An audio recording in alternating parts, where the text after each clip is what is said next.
Probably ends up in very dogma. All right.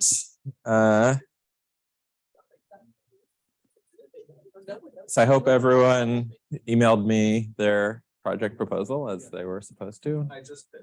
Excellent. Sorry. Yeah. So I hope to have a whole bunch of interesting project proposals in my inbox. And hopefully you're now launched on an exciting project. So today I want to do sort of cover maybe what is one of the last topics that we're going to call sort of foundations before we start trying to figure out what any of this stuff is good for. Maybe there'll be like some other foundations lectures later if I write them down. But this one's the last one that I've written so far. And what I want to try to do is I want to take sort of the most stringent condition we've come up with so far. So multi-calibration or quantile multi-calibration, these things that condition not just on intersecting group membership, but also on the value of the predictor. And I want to try to solve this problem in the sort of most difficult setting, the sequential adversarial problem setting. So far we've given algorithms for mean and quantile multi-calibration in this sort of well-behaved setting where there is a distribution. And so I want to, like when there is a distribution, there's sort of hope that there's something to learn. When there's no distribution, and yet nevertheless you want to promise like some guarantee like ex post on whatever the empirical distribution turns out to be, that seems like a harder problem. We actually saw that you could do this for regular calibration. And we're going to do it today for multi-calibration, for means, and in the notes we also do it for quantiles.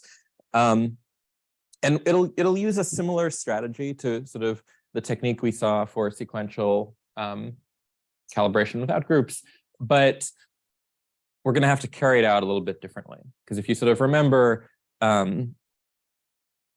the way this worked without groups is we just kind of kept track of the L2 calibration loss so far, and we arranged things so that we could always make predictions every day that would guarantee that in the worst case over what the label was, our increase in calibration loss wasn't too high. And so like the problem is once there are groups in the picture, there's not just one loss we need to keep track of, the sort of overall calibration loss. We need to be mindful of the calibration loss simultaneously for all of the different groups. And so if we just tried to like repeat what we did last time, there would be sort of like an L2 calibration loss term, one for each of the different groups. Someone who shows up might be a member of multiple groups, and maybe we'd have a strategy separately for each of these groups, but it wouldn't be clear how to combine them into one strategy for this one person that would guarantee that the increase in loss was small for sort of all of these group measures of calibration. So that's what we want to try to do today. Now,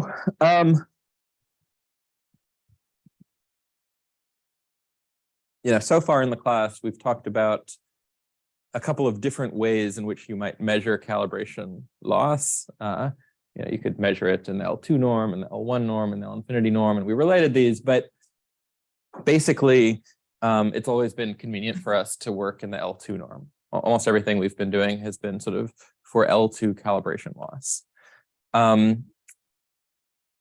For what I'm going to do today, it's going to be convenient to work in the L infinity norm. And actually, like, I don't know how to get calibration bounds in this setting using exactly the definitions we've been using so far. So I'm going to redefine calibration in a slightly different way. I'm hoping to convince you that morally it's capturing the same thing, but it is a definition that differs in an important technical aspect. And I don't know how to do the same thing I'm going to do with the same definitions we've used elsewhere in the class. So, homework problem.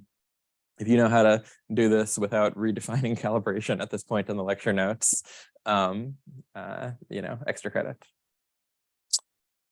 Okay. So what's the problem? So remember, like, morally, what is calibration? It's kind of the condition that if I look at the expected value of the label y, conditional on my predictor predicting that the expected value of the label should be v, then I want this to kind of, be v or something close to it. And there's sort of, this conditioning event we have to be careful about, right? Because like if I have like a real valued predictor, it might be that, like that's a measure zero thing. Like I might always predict something different in the low order bits. And so like it doesn't really make sense to think about this conditioning event. And so the way we solved this earlier in the class is we restricted attention constructively, like we made our algorithms do this. We restricted attention to models that didn't actually output like arbitrary real valued predictions. They output from some discrete range that had size that we could control in terms of the other parameters of the problem. So typically we were talking about ranges that had sort of size like 1 over alpha if we were aiming for alpha multi-calibration. So the different definition that I'm going to use this lecture for like an L infinity variant of calibration is gonna, I'll give the formal definition in a moment, but it's gonna kind of morally look like this, right? Like here, we've conditioned on exact equality. And we settled, since we can never get perfect calibration, we settled for like approximate equality over here. Morally, what I'm going to do now is I'm going to say, okay, like what I'm going to ask for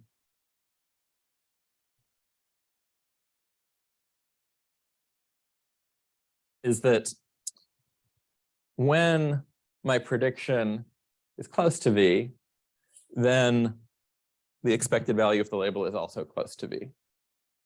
Okay, so I'll say in a moment specifically what I'm going to mean by this, but like morally what I'm going to do is I'm going to say, okay, the predictor no longer has to make predictions in a bounded range. The predictor could be making real valued predictions, but I'm not going to condition on exactly equaling v. That would be a bad idea if it was a real valued predictor.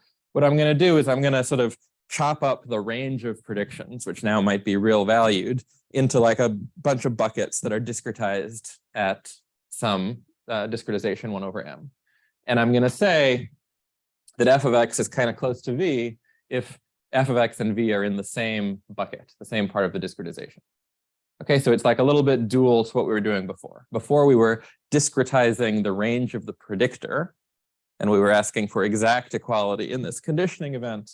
What I'm going to do now is I'm going to let the predictor do whatever it wants, but I'm going to discretize sort of the real interval into like a bunch of buckets, and I'm going to condition on being in one of these buckets rather than on the actual value of the predictor. Okay, so this is sort of an alternative way to think about discretization, to think about calibration while dealing with the fact that we need to like condition on a sensible event where the thing I'm discretizing is different. Okay, but strictly speaking, it is a different definition than we've been working with so far. Okay, so let's formalize what I mean by this.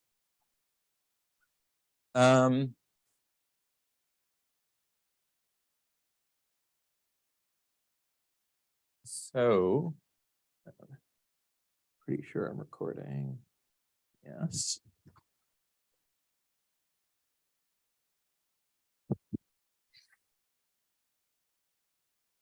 Let's let m be what I'll call a bucket coarseness parameter.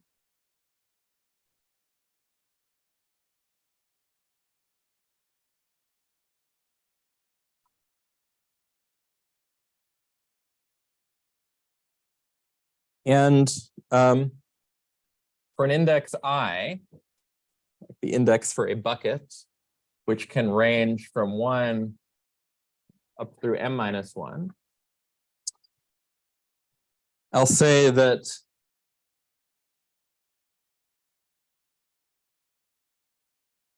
bucket I at discretization level m is the interval between I-1 over m and I over m. Okay, and I'm going to include the left-hand side of the interval, but I'm not going to include the right-hand side because I don't want points to show up in more than one bucket. And there's one bucket that's like missing here, the mth bucket.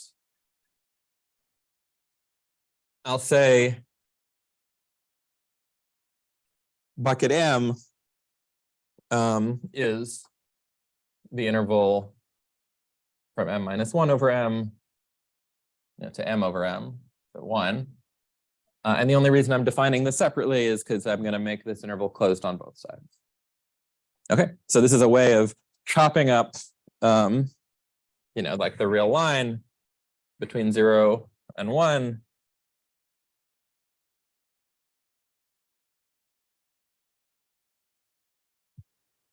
So that every point appears in exactly one bucket. So I've just defined a way to partition the real line into intervals of width 1 over m. Okay. And notationally, yeah,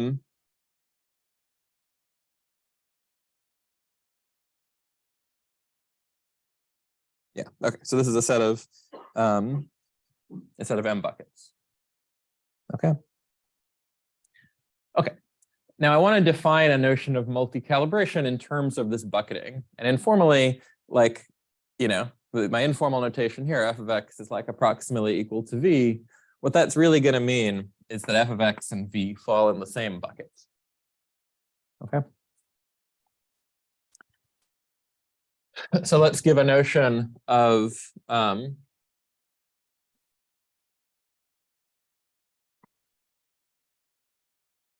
bucketed multi-calibration.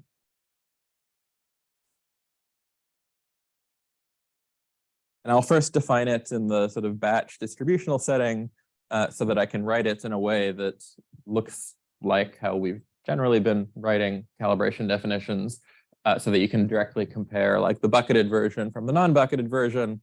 And then I'll write the version of this definition that we're going to use in the sequential setting. And then you'll be able to, compare that to this and see that it's the same definition, except where the distribution has been replaced by the empirical distribution on the transcript.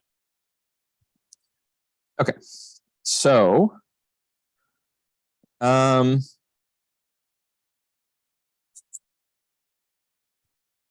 when we wrote our measure of calibration error before, I wrote it as K infinity, because back then I thought calibration must begin with a K, right?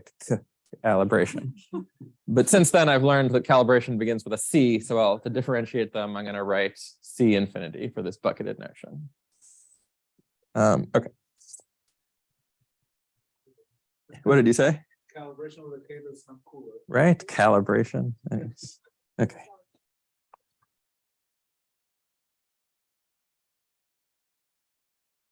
Okay, to fix a predictor f from features 0, 1, note that now I'm allowing the predictor to take real values. It doesn't have to predict in some discretized range. Fix a collection of groups G as usual, and fix a bucket coarseness parameter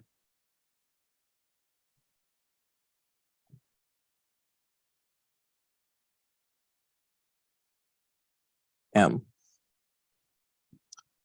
Okay, then I will define the L infinity calibration error, bucketed calibration error, now spelled with a C, which is a function of, well, the function f, the model, the bucketing coarseness parameter M, the collection of groups, a particular group G, and a distribution D. So this is sort of going to be the L infinity calibration error for members of group G.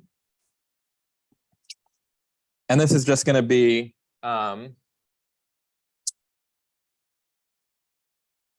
maximum over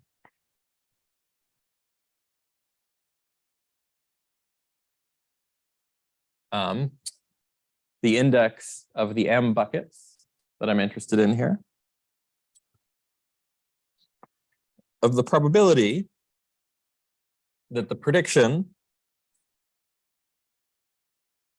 falls into bucket I, and we're taking this expectation over the conditional distribution, conditional on being a member of group G. Okay, times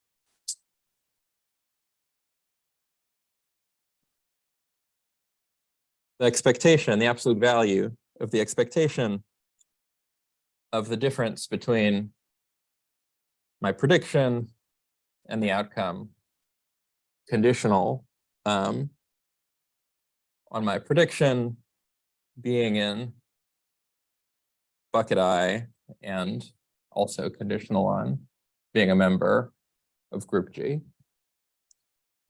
And we'll say that our model F satisfies alpha M. M is now going to parameterize the condition. Alpha M bucketed multi-calibration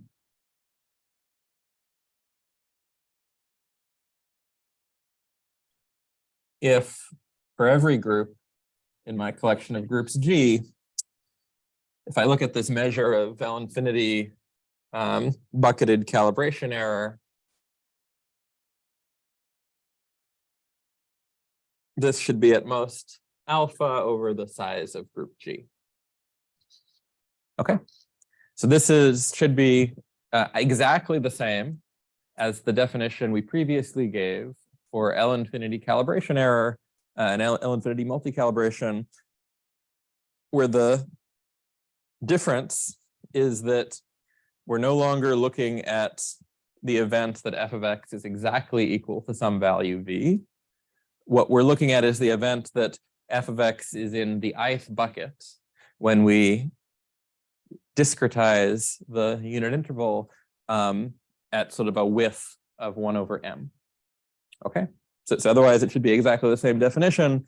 And so like we no longer need to, like, it makes sense to ask about sort of the calibration error for a model that has, you know, a continuous range, for example. But M is now like it parameterizes the definition because we're asking for something more stringent, sort of the larger we make M, right? Like if there was only one bucket, this would just be marginal mean consistency. So we're sort of interpolating between like marginal mean consistency when there's only one bucket to asking for, you know, something like we were previously asking for, like conditioning on the exact value of the predictor as m goes to infinity. But like the thing that this is going to allow us to do that's going to be useful in our derivation is it's going to allow us to talk about calibration at some level m while using a classifier that is allowed to make predictions at a finer grain than sort of this m bucketing. Okay. Yeah. So there is no absolute value for f of x minus y or something? The absolute value is outside the expectation. So this is the same as before, right? So like I want that f of x should equal y on average, conditional on the value of f of x now being in a bucket and on membership in the group. So f of x might be sometimes above y, sometimes below it, but it might end up in 0. That's right. Well, so yeah. So first of all, like I guess maybe the way we wrote this before is that right before we were conditioning on the event that f of x was exactly equal to some value v, some number v. In which case we could have just written this v minus y. It would be saying conditional on being a member in this group, the expected value of f of x minus y, which it should be 0, which is sort of the same as saying the expected value of y should be v. Now, under this conditioning event, f of x can fluctuate a little bit. It's not exactly equal to v. It's equal to v plus or minus something that could be as large as 1 over m. And so we're asking for the same thing, that sort of y should equal f of x on average under this conditioning event. Now, under this conditioning event, f of x is not free to fluctuate arbitrarily just within this little interval, but it is free to fluctuate a little bit. Does that make sense? Good question. Yeah.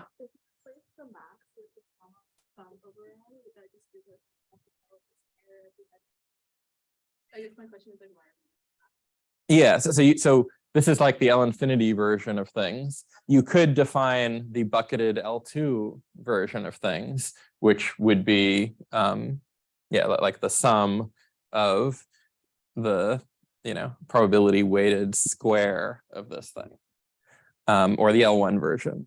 So that's a little bit orthogonal to the choice to use bucketing or not.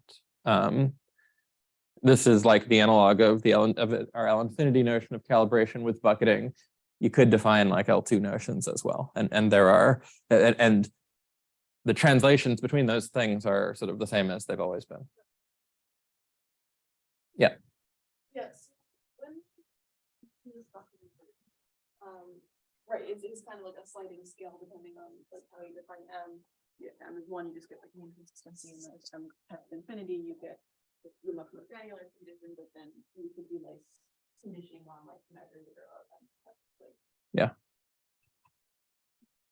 Is there like, so that makes me wonder like what would it mean to be like in a like an optimal choice of m for a given distribution?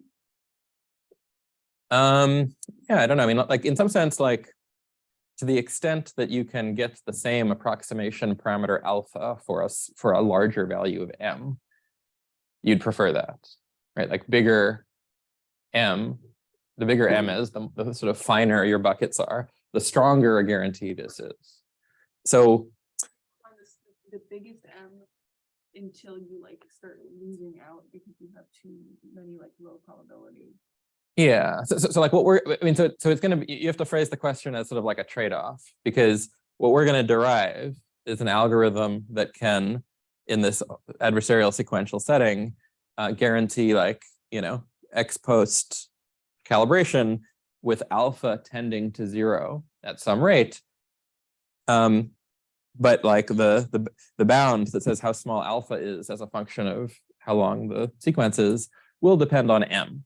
So basically, it'll take longer to converge to, 0.01 m multi-calibration, the larger m is. And so it's like a trade-off between these two parameters.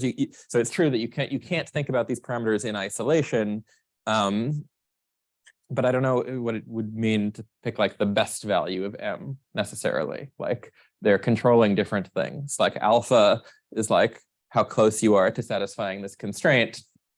M is like how strong this constraint is. Right, so this is somehow think about this as interpolating between, just like marginal mean consistency. That's what you get when m is 1, and conditioning on the exact value of the thing. That's what you get in the limit as m goes to infinity. And this is some what m is where you are on the sort of continuous interpolation between those two things. What would happen if in this expression we replace the f of x with the average value in BMI? Like, Just to try to see about like check understanding what's happening here, like what would we get then? If instead of like trying to say that the differences are like small, that like if it's like the difference of the average value of the bucket, what would that get us? So you could do that, but then it would sort of be impossible against an adversary or even a distribution to drive this quantity below like 1/m. Because it might be that, because you're saying, like you're basically saying, why don't we just consider the discrete predictor that can only make m possible predictions, the centers of these buckets. Okay, and then if we go back, then we're back to the definition. We're sort of conditioning on we're conditioning on predicting exactly that thing. But the problem is, like it might be that I'm only allowed to predict here, but like if the label is always here, my difference is always going to be, I guess 1/2m. Right. Okay. So we can do much better.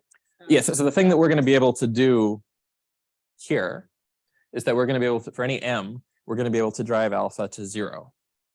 Whereas if I insisted on predicting like in a discrete grid of values in a continuous world, I would never be able to get calibration error in this measure less than 1/m, just because I don't have the granularity to predict closer than 1/m to the closest label. Okay. That makes sense? So I'm just wondering, is there any like other way to design the bucket? So now we just uniformly divide it. So, I mean, my guess is that, for example, if we know that the fx is concentrated within some local region with the same number of buckets, we can actually find a finer division of. Yeah, good question. Yeah, so I guess the question is like, I've said we need this like bucketing to talk about calibration error that we can like drive to 0 with like a real valued predictor. But like, why a uniform bucket? Like if I, like if I sort of think my labels are distributed as like a, Gaussian, centered in the middle here, like I sort of might want more buckets closer to the, right? Like I sort of want to uniformly discretize like, quantiles of the CDF or something rather than the range. You could do that if you had knowledge of sort of where the interesting regions are. So for everything I'm going to do, I don't care what the buckets are. So if you had reason to think that, like if you had reason to think that basically labels were not going to be uniformly distributed and you wanted to chop part of this range up more finely than others, you could do that and, use a definition of multi-calibration like this, and everything I'm saying today will go through. So I guess like a following question is, why do we prefer like a uniform at the beginning? Oh, just because, I don't know, if you're going to think of a way to chop the thing up into m buckets and you don't have any particular reason to do otherwise, uniform seems natural. But there's nothing, we're not going to use anything mathematically about this bucketing being uniform. So it's just a number of. Yeah. Good questions. Other questions? Okay.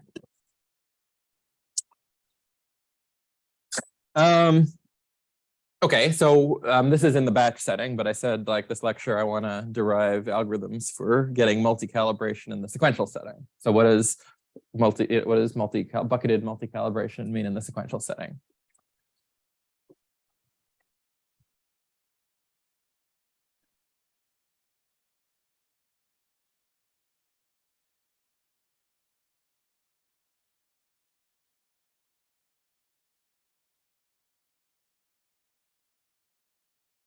Okay. So just remember the sequential setting, every day an adversary tells me every day t, the adversary tells me some xt. Then I make a prediction pt of what I think the label mean is going to be that day, whatever that means. And then I learn what the label is yt, and then we move on to the next day, and these triples of feature vector prediction label accumulates in a transcript. Okay. So, again, fix all of the stuff we're fixing over here, like collection of groups, a bucketing coarseness parameter, and now a transcript. Instead of a distribution, we're fixing a transcript. We'll fix a transcript, call it pi. And remember, this is just a list of triples, x1, p1, y1, up through xt, pt, yt, a record of what happened. And now I want to sort of define some notation that's basically going to allow me to refer to the probabilities and expectations that I have in this definition that are now going to be empirical quantities over the transcript. So in particular, we're going to have the following notation. I'll say that S pi g I, this is the set of all rounds such that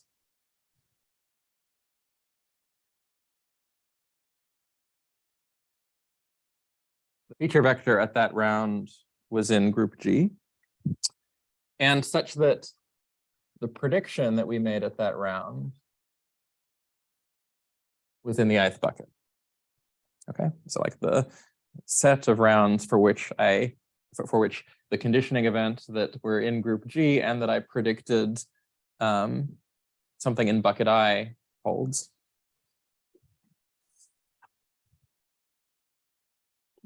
Similarly, I can just write S of pi G, which is just the set of all rounds such that the feature vector at that round was in bucket G. So same thing, except I'm no longer conditioning on the prediction being in some bucket. Okay. And then let me have notation also for the size of these sets. So let's say that n pi gi, this is just the size of the set S pi g I. Okay, so just the number of points I've seen that are in group G for which I made a prediction in bucket I. And similarly, n pi g is just the size of S pi g. This is just the number of points I've seen from group G cumulatively. Okay, so then I want to define an empirical analog to my L infinity calibration error on a particular group. I'll say that my empirical L infinity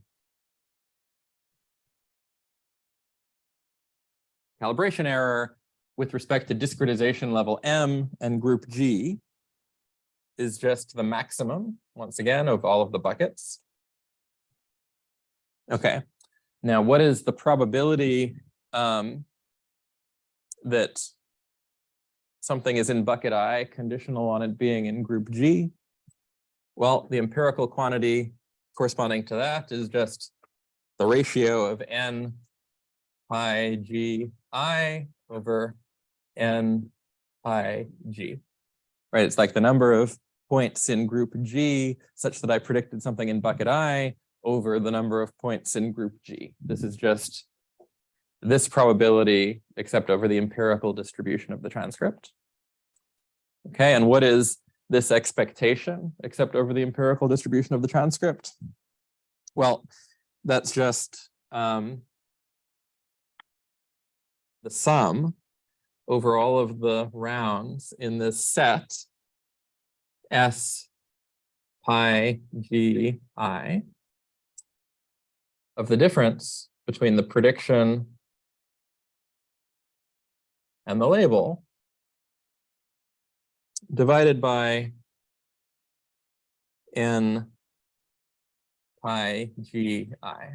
Okay, so I'm just taking the average over all of the points for which I predicted something in bucket I for group G of the difference between my prediction and the label. Yes, there should be an absolute value floating on either side of the expression. Okay. And then we'll say that the transcript satisfies alpha M multi-calibration if for every group this quantity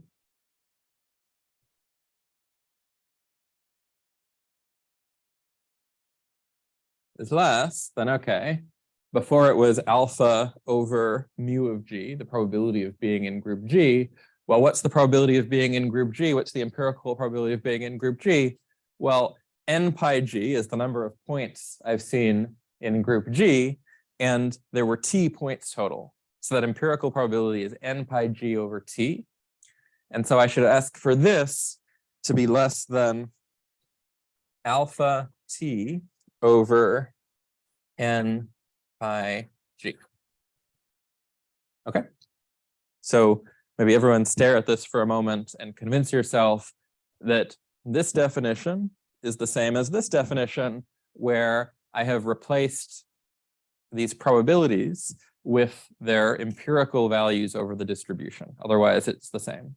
I could have just written it as this definition over the distribution D that is uniform over the examples of the transcript. Does everyone agree? Okay. And now I want to notice that there's a whole lot of cancellations when I write things this way, and I can write this condition in a much simpler form. Okay, so I'm asking that this quantity be less than alpha over n pi G. But there's an n pi G in the denominator of both of the, both the left-hand side and the right-hand side. So that immediately cancels out. Also, there's an n pi GI in the numerator here, and I'm multiplying that by a quantity that has n pi GI in the denominator here. So that also immediately cancels out. And so this condition is actually equivalent to asking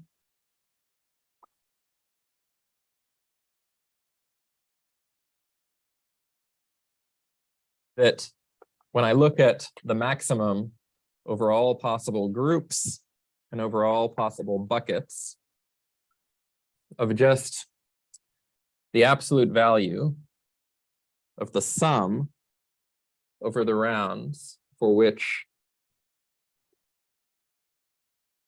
the example was in group G and I predicted something in bucket I, that the difference between my prediction and the label in absolute value be less than or equal to alpha T. That's the same definition, having canceled out every instantiation of, any quantity beginning with an n. They all cancel. Yeah. Sorry, question, but are we sure that the maximizer here is also the maximizer in the previous expression, right? Because we're supposed to maximize over the longer, bigger expression. There is a group comma bucket that maximizes the bigger expression. Are we sure that that group comma bucket is also the group comma bucket that maximizes that? So I guess asking that the maximum be smaller than something is the same thing as asking that all of the quantity, like for every I, it'd be smaller than something. Right. So like, yeah, like asking that this is less than something is the same as asking simultaneously for every I that it'd be less than something. Yeah, so they're the same thing. Okay, and so this is what we're going to work with. The reason I went through all of this is because if I just defined this as my notion of, like L infinity multi-calibration, you guys would say maybe like, wait, that looks totally different from what we've been calling multi-calibration so far, but it's not. Like The only difference is that we are defining things with buckets now, right? This definition here is exactly the same as the definition of L-infinity multi-calibration we've been using up through now, except I've defined things with buckets. This definition here is exactly the same as this definition, except I've written down the empirical probabilities and expectations over the transcript instead of the distributional ones. And this much simpler definition down here is exactly the same as this definition. I've just canceled out a bunch of terms. Okay, so from here on out, this simple thing at the bottom, that's our goal. Make sense? Okay.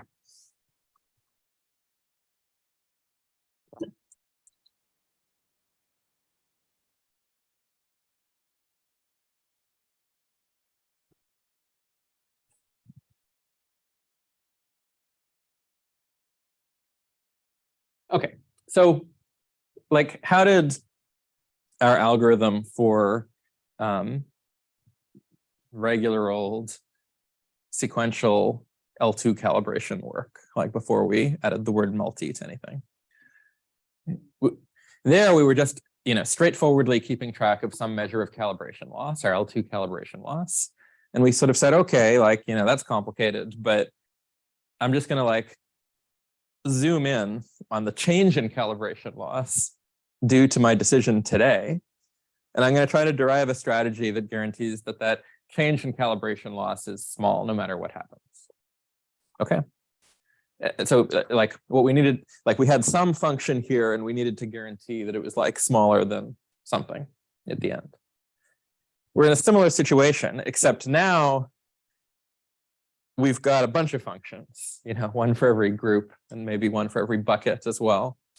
And we would like to make sure that all of them are small.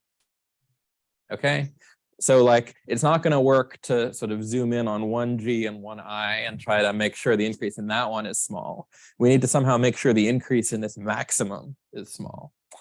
And the maximum is not a very fun function to try to prove things about. For all sorts of reasons, but it's not continuous, for example.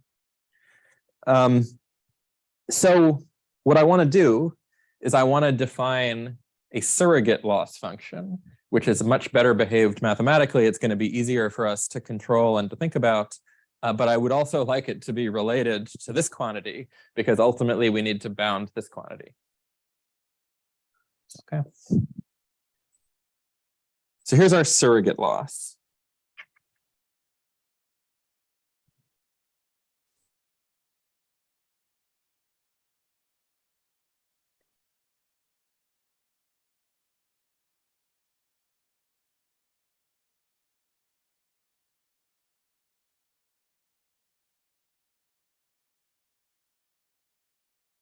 Okay, so first, let me just give a name to the kind of sum we need to control here.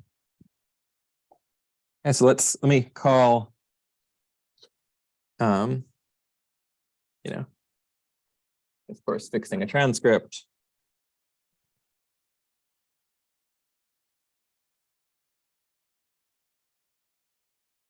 Let me call VSGI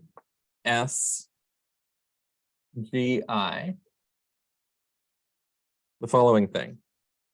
This is the sum over all of the rounds in the prefix of the transcript up to round S. That's what the S is referring to. In which the example has been a member of group G and the prediction made was in bucket I. That's what the G and the I are referring to. Of YT minus PT. Okay, so just this inner sum here, except only up through round S. Okay, like a prefix. What I'd like to be able to promise is that basically at the end, when S is T, the maximum of all of these quantities, overall G and overall I, the maximum of their absolute value is small. That's our multi-calibration definition. So for a parameter eta, which will be some number between 0 and 1. Spoiler, much closer to 0 than to 1. I'm going to define the following loss function. Okay. So the loss of this transcript so far is just going to be the sum over all of the groups and over all of the buckets of e to the eta times v s v I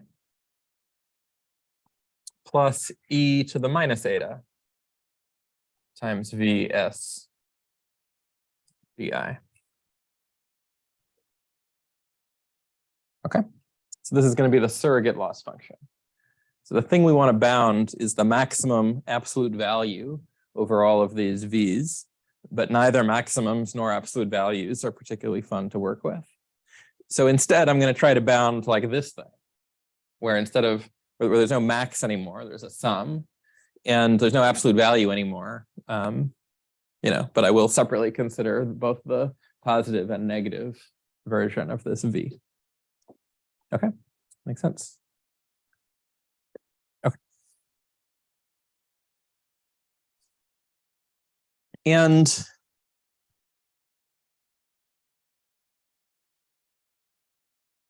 the reason this is a reasonable surrogate loss function is the following.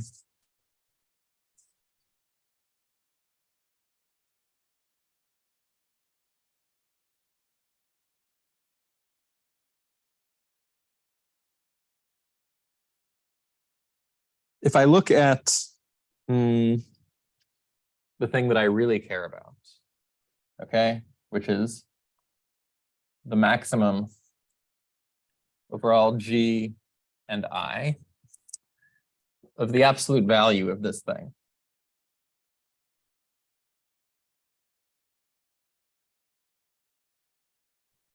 Okay, this is the thing I really care about. If I can show this is less than alpha t, then I'm alpha approximately multi-calibrated.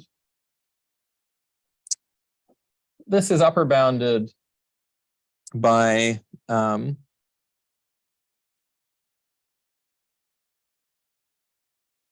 over eta times the log of this surrogate loss function. So if I can upper bound the log of the surrogate loss function, I've upper bounded the thing that I want. And moreover, like I'm not going to lose too much by considering the surrogate loss function over what I really care about, because the log of the surrogate loss function, although it's an upper bound for the thing I care about, is not going to overshoot by too much either. In particular, this is upper bounded by the thing that I care about.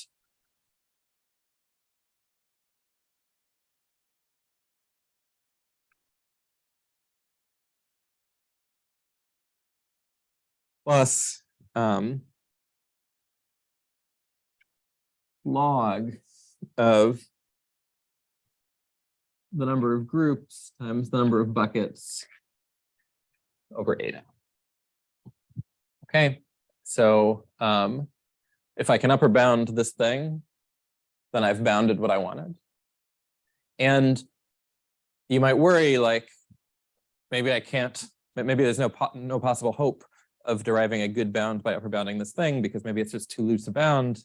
Well, it's not. It's closely, it closely envelopes the thing that I care about with slack that sort of depends only logarithmically on the number of groups and the number of buckets, which is already the kind of bound, the kind of thing we're expecting to lose, right? Like in our like sample complexity bounds already, we're losing logarithmic terms in number of groups.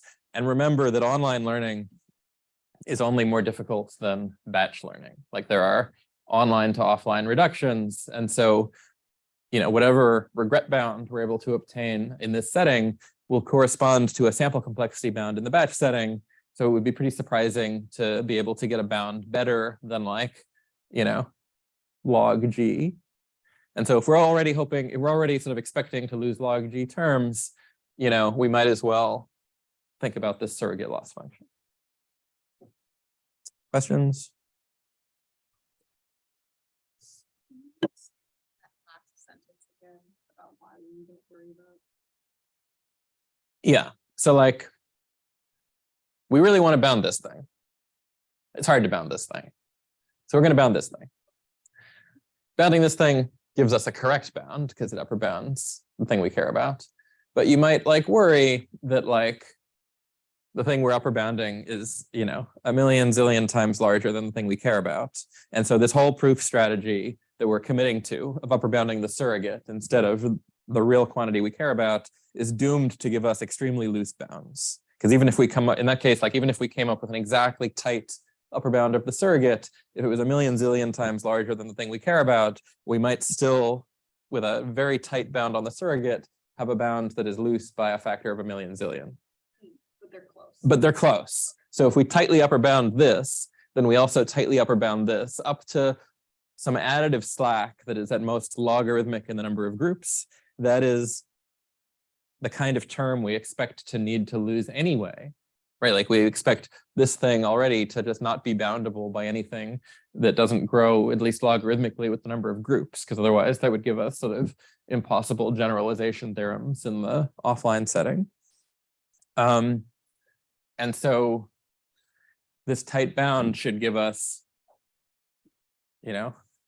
fortitude to forge ahead with this plan of bounding the surrogate. Make sense? Okay.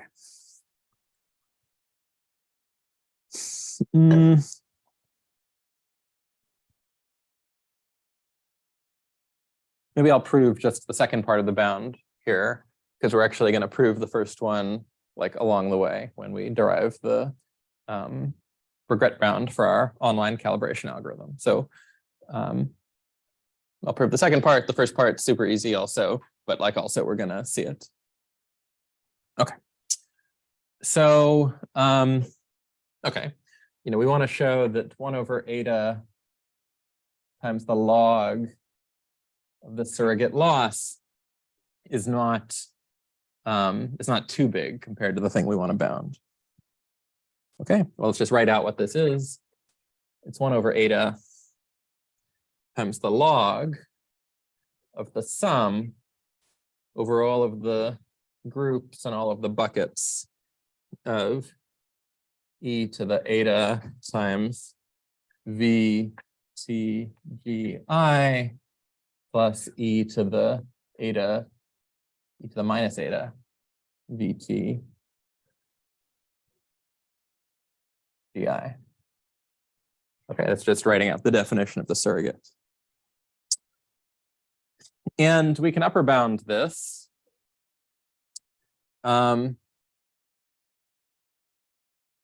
as 1 over eta times the log. Well, it's like the log of the sum. Some of the terms might be bigger, some of the terms might be smaller, but like we know how many terms there are. So we can upper bound this by the number of terms there are by the times the size of the largest term. Because in the worst case, all of the terms are equal to the largest term. So how many terms are there? Well, there's G times M many terms. Okay. And what's the largest term? Well, I can just think about that. It's the maximum over all G and I of e to the eta times vt gi. Now I've put this in absolute values, whereas it's not in absolute values here. So really what I'm looking at is the largest of these two things, right? These two things differ in the sign of their exponent, and the one that ends up with positive sign is going to be the largest of them. So really, I'm viewing this as a sum not over GM terms, but over two GM terms, these terms and these terms. And now I'm multiplying by the maximum of those two GM terms, which is just e to the eta times the absolute value of V2, VT, GI. But then we're done because this is just, the log of, A times B is log of A plus log of B. So this is just log of 2 GM over eta plus maximum over all G and I of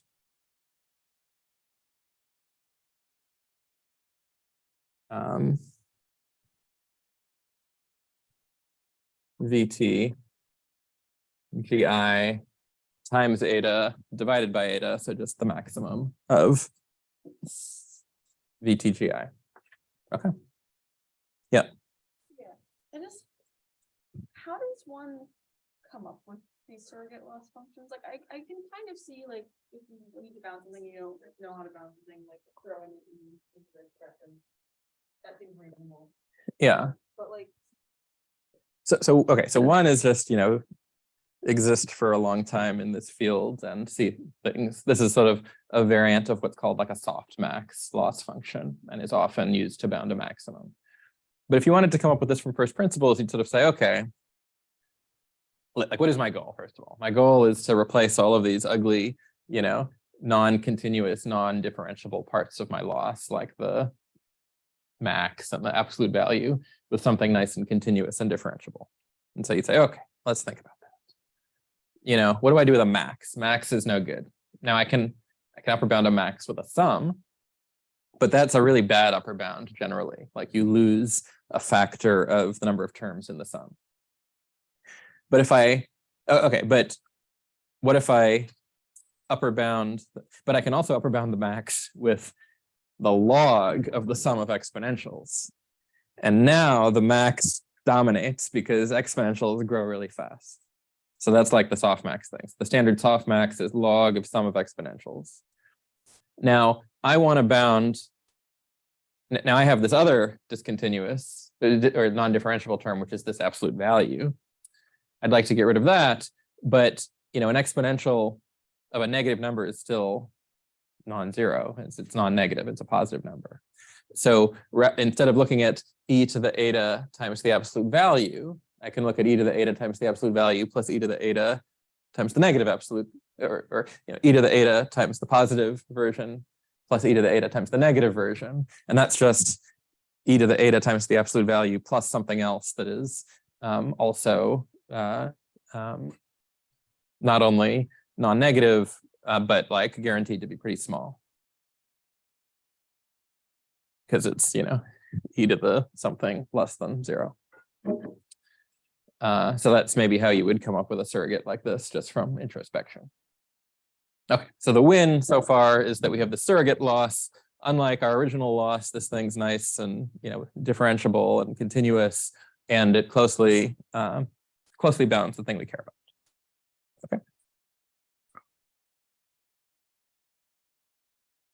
Okay.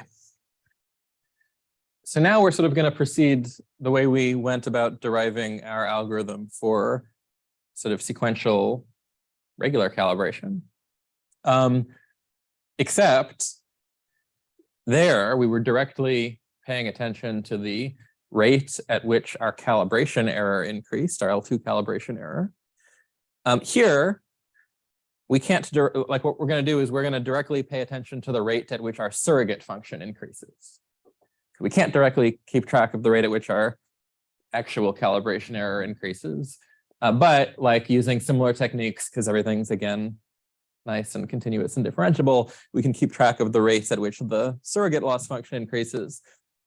The plan will be the same as before, to say that we always have a strategy that guarantees that no matter what label arrives, we can make sure that the surrogate loss increases by only a small amount.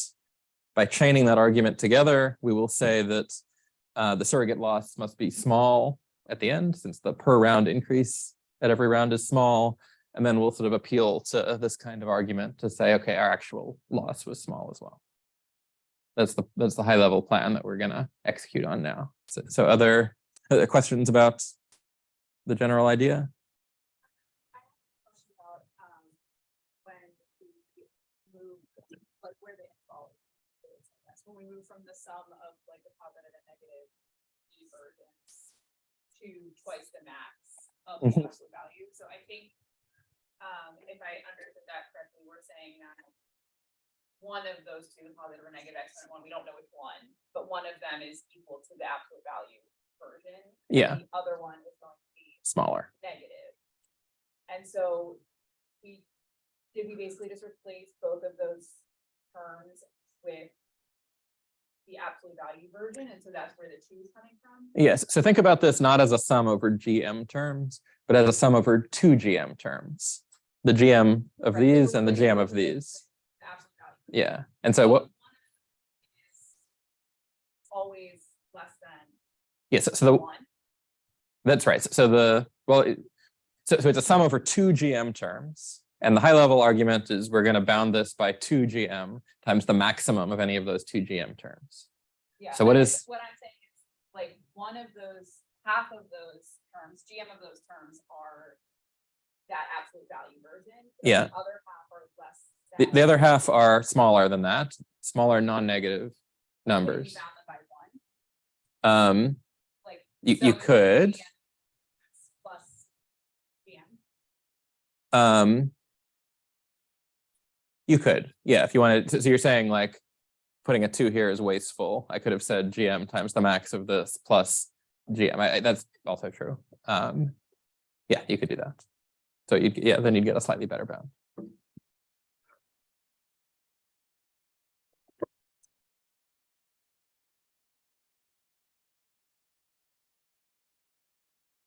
Okay.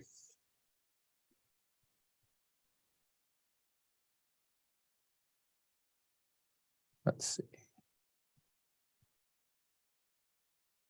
All right, maybe this is a good time to take a 15-minute break because we've now set up all of the moving parts and the next thing to do is to execute on the plan. So it's now 2:50. Why don't we come back here at 3:05?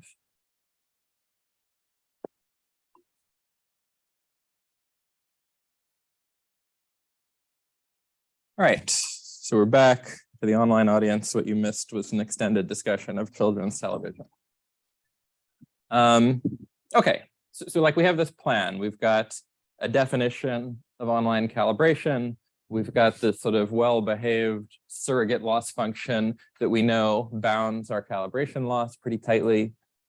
Our goal is to come up with an algorithm that will promise that the surrogate loss is small at the end. And the way we want to do that, sort of mirroring our derivation of an online calibration algorithm last time, is to, on a round by round basis, no matter what's happened so far, come up with a strategy that's going to try to guarantee that the increase in surrogate loss is small in expectation. Okay? If we can do that, we can just reason round by round, say the increase is small in expectation, so it is very likely that the sum of the per round increases cumulatively is small. Okay. So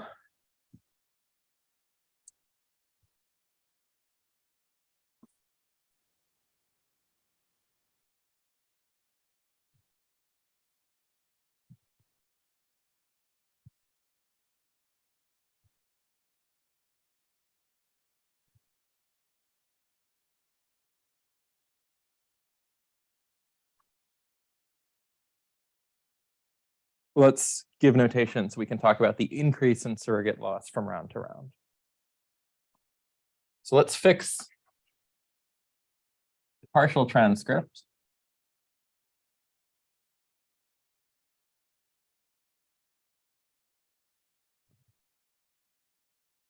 For the first S+1 rounds, and I want to write this as the transcript for the first S rounds together with the outcome at round S+1. So I can talk about the effect of round S+1 on the surrogate loss. So it's the transcript for the first S rounds concatenated with XS+1, PS+1, and y(s plus 1). Okay. And then I want to think about this quantity that I'll call delta s plus 1 of pi s plus 1, which you should really think about as a quantity parameterized by the transcript up through day s. That's sort of fixed, together with a potential continuation, a potential one-round continuation that hasn't yet occurred. Because what we're going to be trying to do with this quantity, once we define it, is we're going to try to say, okay, pi s is fixed. We're at day s plus 1. Maybe we've seen xs plus 1. We haven't yet seen ys plus 1. And we're trying to figure out what we should predict ps plus 1. We're going to be thinking about a strategy for predicting ps plus 1 that's going to guarantee that this thing is small. Okay, so I'm going to write it like this as a function of the transcript up through day s plus 1. But think about it, the way I should have written it, if only I could write smaller or the chalkboard was bigger before this line that I drew, is as a function of this thing, where the transcript up through day s is fixed, but the outcome at day s plus 1 has yet to occur. Okay, and what is this thing? Well, it's just the difference between the loss at day s plus 1 and the loss at day s. Okay, so it is like the one round marginal increase in the loss as I add this single round continuation to the transcript. Okay, makes sense. Okay, so it's like and as I think about this thing again, like the loss, if we've already played out the first s rounds, this is a fixed quantity. This is the kind of thing I might hope to be able to affect through my choice. Okay, and our goal, again, is to come up with a strategy that guarantees that no matter what pi is up through day s, that I can choose a prediction that is allowed to be a function of x, because I see the x before I make the prediction, but can't be a function of y, of course, that will guarantee that the increase in loss is small no matter what y is. Okay, it's important that it's no matter what y is, because the adversary is an adversary, and so is likely to choose the thing that would make it worst. Okay, so I want to bound this thing, and as an intermediate step towards bounding this thing, I want to come up with, an expression that upper bounds this quantity that has, like well-behaved terms in it.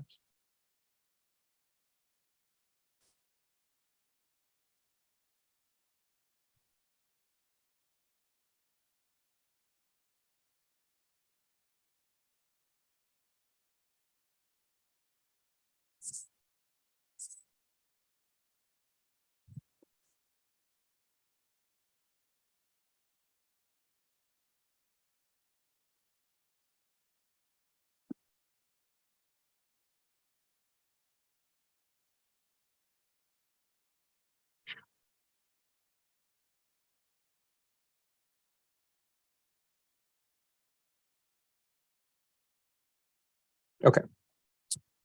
So fix a partial transcript, one of these things, up through day s plus 1, that I'll write as the transcript up through day s, together with the outcome at day s plus 1.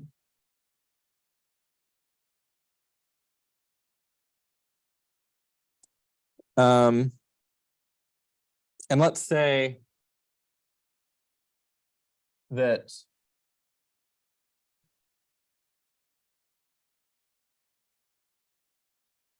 I will just sort of give a name to the bucket that the prediction at day s plus 1 falls into. Say the prediction at day s plus 1 falls into bucket I. Okay.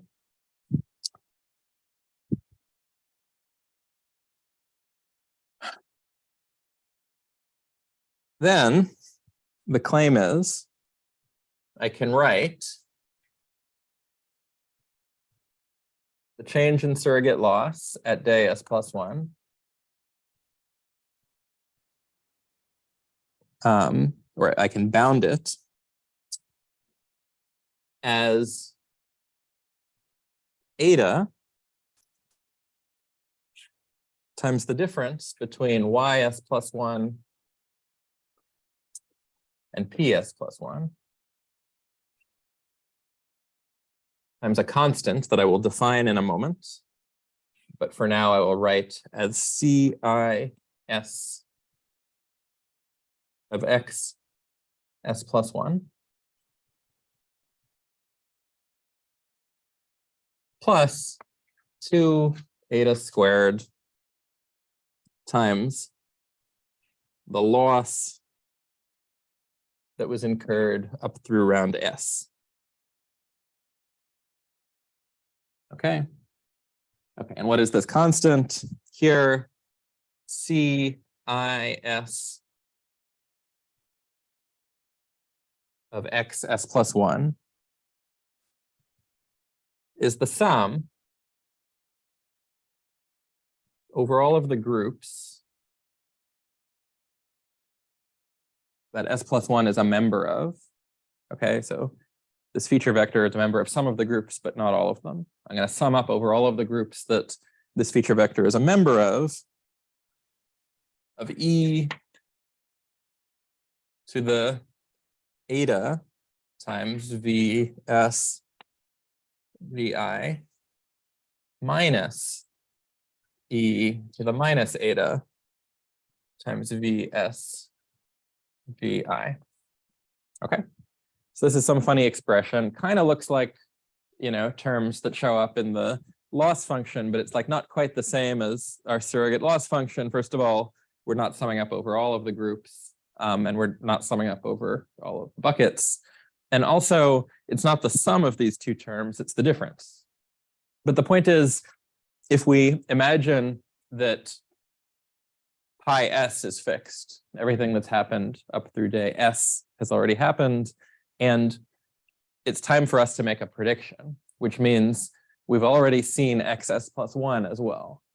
We haven't seen y, and we haven't made our prediction yet. That means that sitting as the algorithm in that position, about to make the prediction, this thing is a constant, right? Because what does it depend on? Well, it depends on xs+1, but we saw that before we got to make our prediction. It's a sum over the groups in that xs+1 is a member of, but we can read those off from x once we see x. And then these quantities depend only on things that have happened already. These quantities depend on rounds 1 through s. Okay, so at the moment at which we need to make our prediction, this thing c is some constant. This is the constant, but the point is it doesn't depend on our action or on the label. Similarly, this thing is a constant. This is just the loss we've incurred so far. So what is nice about this lemma is it's saying we can bound the increase in the surrogate loss as a linear function of our prediction and the label. Okay, it's just the difference between our prediction and the label times this constant plus this other constant. Yeah. This is not true in general, right? This is only true if we're like sufficiently clever with our, it's saying it's possible to figure out why it's true. But like we could also do a terrible job of figuring out why for every example. I'm saying this is always true. Now, this is not necessarily a small number. If we do a terrible job of picking our y's, it might be that this is a huge number. That difference. Exactly. Like, because if basically if this difference is big and positive, this constant could also be positive or negative.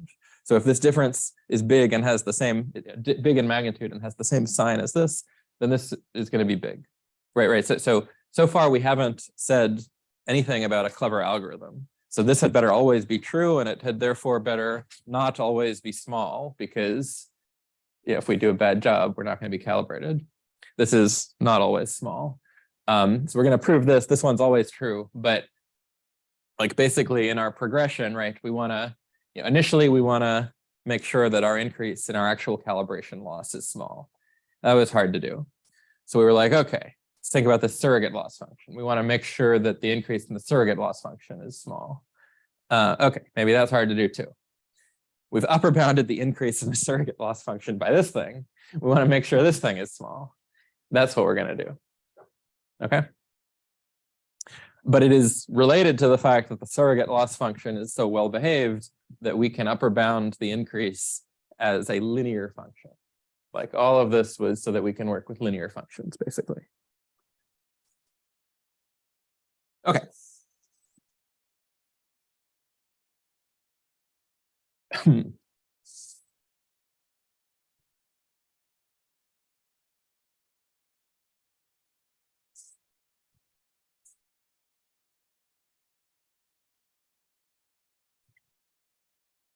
Any extra amount of room.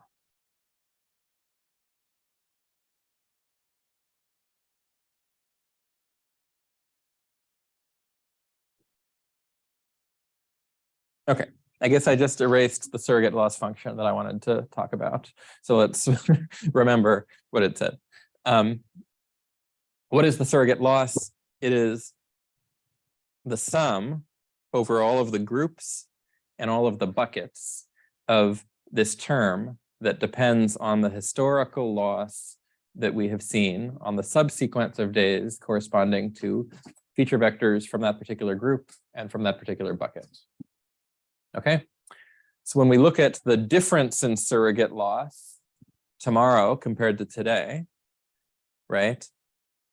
Terms in those sums that haven't changed between tomorrow and today will cancel out.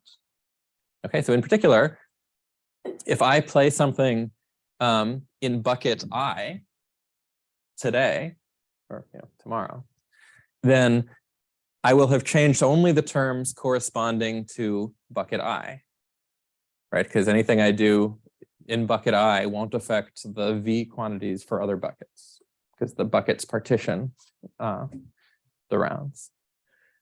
So any term in the sum corresponding to a different bucket, it cancels out, or between today and tomorrow. Similarly, I will contribute to the loss on subsequences corresponding to groups that tomorrow's example is a member of. But for groups that tomorrow's example is not a member of, the historical loss on those groups is the same today and tomorrow. That hasn't changed.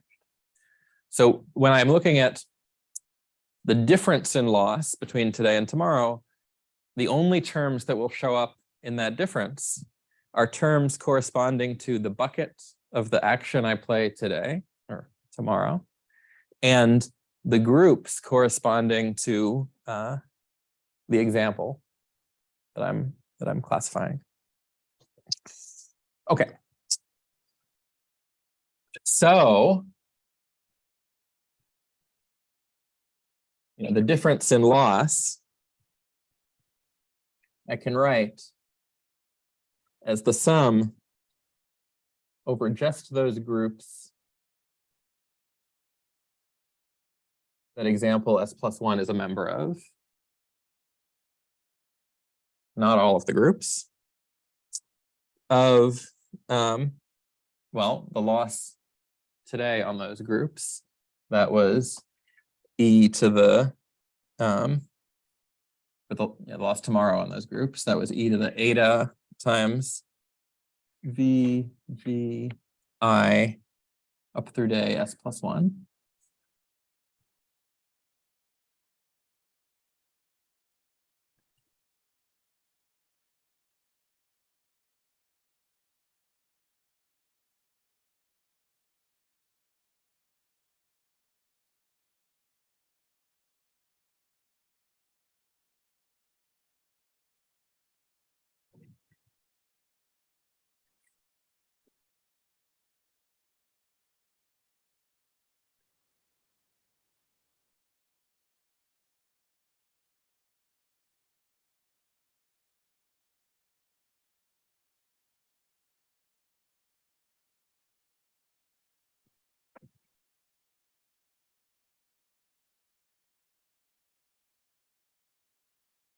Here I is set, right? So I is the. Yeah, so bucket at-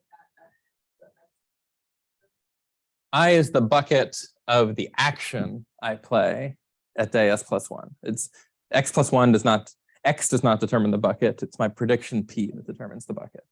So I is the bucket of the prediction that I make for the terms in the loss function corresponding to other buckets. They're unchanged between today and tomorrow. And so they don't show up in the difference. Similarly, groups that xs plus 1 is not a member of, the corresponding terms in the loss function are unchanged between today and tomorrow, so they don't show up in the difference. And so, you know, the loss function today was, or the loss function tomorrow, say, is the sum over, the terms that show up are the sum over all of the groups that tomorrow's example is a member of, for the bucket I that I predict of e to the eta times vs plus 1 gi plus e to the minus eta times vs plus 1 gi. And I subtract off the corresponding terms for the loss today, which are just these. Okay, so I've just taken the difference of the loss function, which shows up as a sum only over those groups and buckets that were actually changed between today and tomorrow. Does that make sense?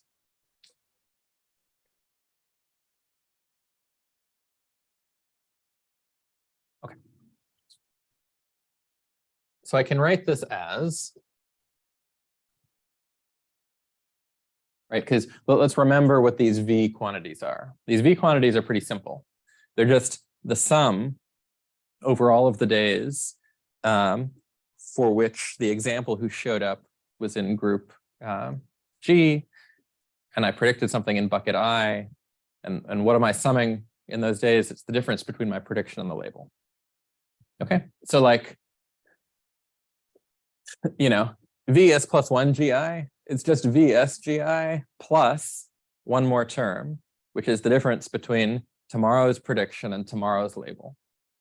Right? These quantities, Vs and Vs plus 1, differ by adding just a single term. Okay. Now, you know, I've got a sum inside the exponent, right? So like e to the a plus b is e to the a times e to the b, right? So I can like factor out the additional term corresponding to day s plus 1 by sort of multiplying by, you know, e to the eta times that term. Okay, so let's do that. I can write this as, again, the sum over all of the groups that are impacted by tomorrow's example of e to the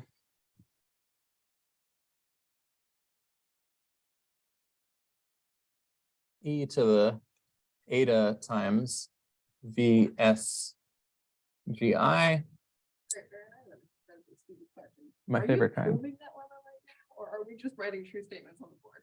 We are proving this lemma. Okay. So hopefully by the time we get to the end of this, we will have concluded the statement of the lemma.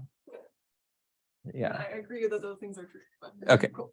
Yeah. And I mean, this lemma is bounding this quantity, right? The difference in the losses. Yeah. So this is like a promising step towards proving that lemma. We've written down the quantity we want to bound. Great. Okay. So I can factor out this e to the eta times VSGI term. This first term is just e to the eta times VSGI times e to the eta times is plus 1 minus ps plus 1. Right, because Vs plus 1 GI is just e to the eta, or Vs plus 1 GI is just Vs GI plus eta times Ys plus 1 minus Ps plus 1. Right, because it's just a sum with one more term. and e to the a plus b is e to the a times e to the b. Okay, so I can write this first term like this. And of course, this is the second term. So I can write this whole first thing as just e to the eta VSGI times e to the eta ys plus 1 minus ps plus 1 minus 1. Okay. Similarly, I can factor the second expression in the same way. Right. So this is plus e to the minus eta VSGI times minus eta times e the minus eta times ys plus 1 minus ps plus 1 minus 1. Okay, so I've just taken the difference in the losses and I've rewritten it by observing that they're closely related. They can be sort of factored out like this. Okay. Now, what do we know about this quantity eta times ys plus 1 minus ps plus 1? Well, eta is, I defined it as something less than 1. So eta is less than 1. Ys plus 1 is between 0 and 1. Ps plus 1 is between 0 and 1. So this whole thing in the exponent, it's some number between minus 1 and 1. Okay. So I want to use the following algebraic identity, which is like or inequality. And it's, I think follows from like a Taylor expansion, but let me just state it for you. It's that for an x whose magnitude is less than 1, e to the x is bounded by 1 plus x squared.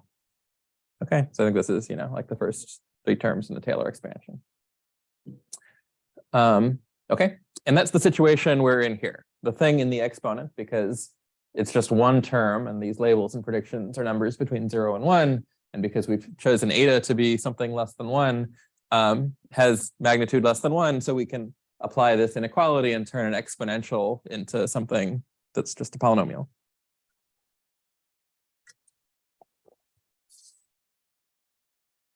So I can write this as, upper bounding it,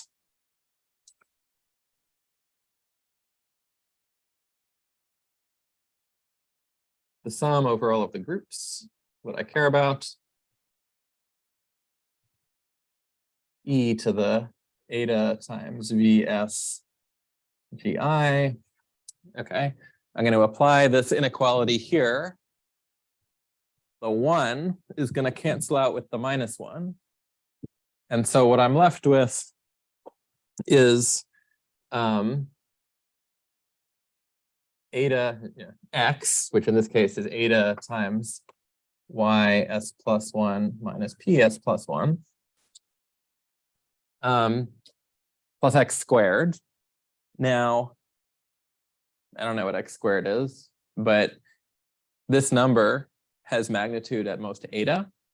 So x squared is bounded by eta squared. Okay.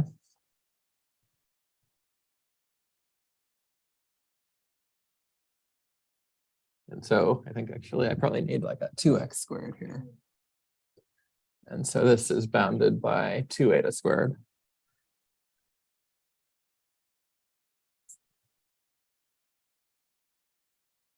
Okay.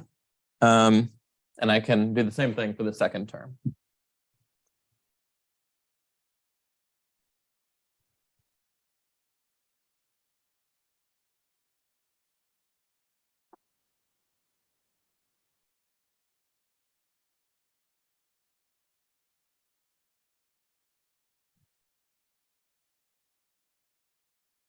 Okay, so I've just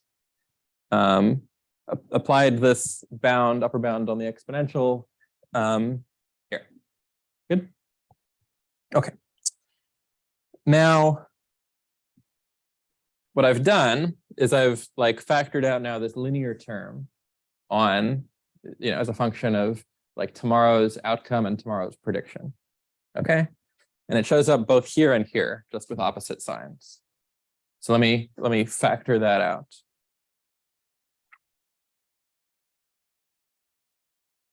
So this is equal to eta times ys plus 1 minus ps plus 1. Okay, just taking this term. Times, on the one hand, the sum over all of the groups of e to the eta times vs gi.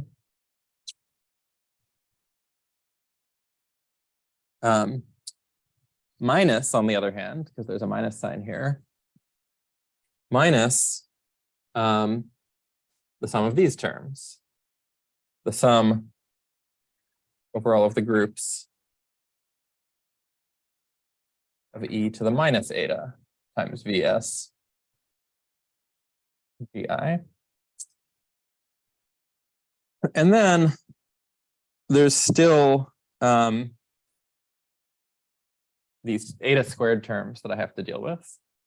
So I also have to deal with these terms that I can write as 2 eta squared times the sum over all of the groups that I'm interested in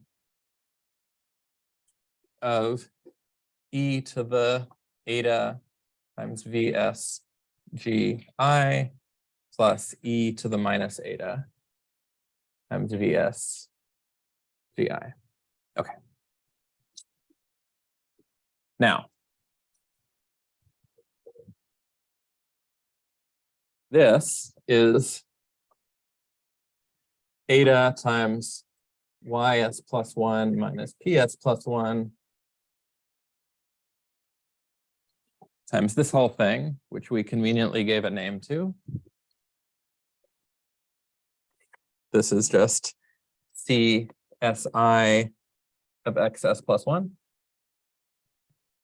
plus 2 eta squared times this thing. But this thing looks a whole lot like the potential function. It's just missing some terms, right? The potential function is this quantity summed up over all groups and all buckets. Here, we've got this quantity summed up over some of the groups and only one of the buckets. And all of these terms are non-negative. So whatever this is, it's smaller than the potential function, which just has more non-negative terms. So I can upper bound this by our surrogate loss function. And we get the statement of the lemma. Okay. So we now have a way to upper bound the change in loss of the surrogate as a linear function of our action and the adversary's action. Does that make sense? Okay. And just for fun, we'll derive this directly, but just for fun, if you wanted to like think about how to get an existential argument that what we're going to do is possible, you could again think about this as a min-max game between the learner and the adversary. And and now the loss function is nice and well behaved. It's bilinear. It's linear in both the learner's action and the adversary's action, which means we can apply the min-max theorem. Like we would have had trouble applying it directly to our surrogate loss function and even more trouble applying it to this like max thing. But this we can apply it to. This is just a linear objective function. That's what we like for zero-sum games. And so to figure out how well the learner can do, we can imagine what happens if the adversary goes first, which means the adversary has to tell us their label, or at least their label distribution.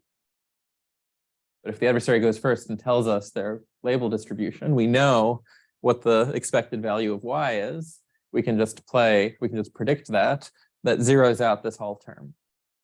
And that tells us that at least existentially, there should be a strategy that causes us to have an increase in surrogate loss that is bounded by this. This term can zero out existentially if we imagine the adversary going first and us best responding. And the min-max theorem says that there must exist an algorithm that does just as well. Okay, so if you don't like min-max arguments, you can ignore that because we're going to prove there exists such an algorithm by deriving one.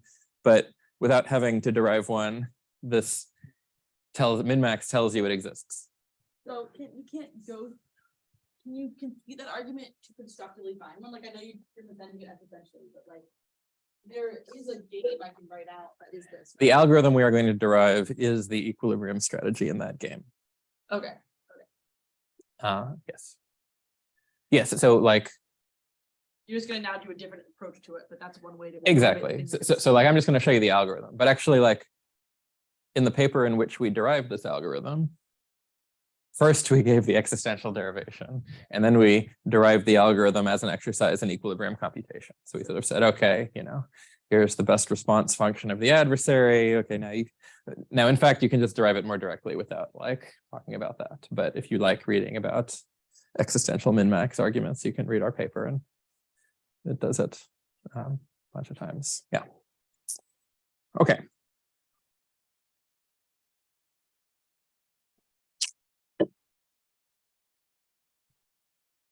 So now I'm going to use the fact that I'm using this bucketed definition to make life easier on myself. I'm going to say, okay, the learner is going to pick an action from some space of actions they can play that is discretized much more finely than the bucketing is. Okay, so the bucketing is discretized at this rate 1 over m. Okay, there's like m buckets of width 1 over m. But we're going to have an algorithm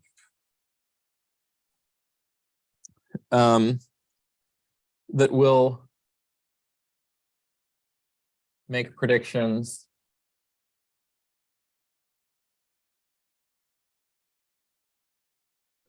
in this space of predictions discretized at 1 over Rm, which is the set of predictions, 0, 1 over Rm, 2 over Rm, all the way up through 1. Okay, so for some R greater than 1. So basically, there's m buckets. Our algorithm doesn't have to play like the midpoint of each bucket, which would be a problem. Then you couldn't drive calibration error down below 1 over m. Like basically, the algorithm is playing from a more finely discretized space so that within each bucket, they have R choices. Okay? So the algorithm is going to play from this more finely discretized space, but we're going to measure calibration error at the granularity m.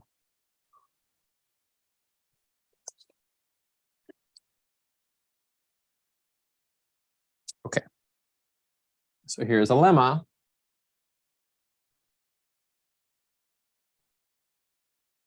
So fix any transcript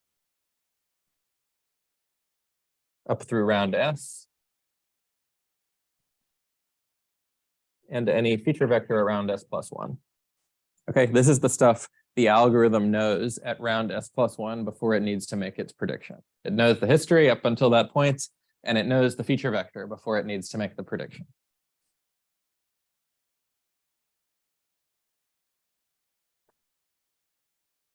There is a distribution over predictions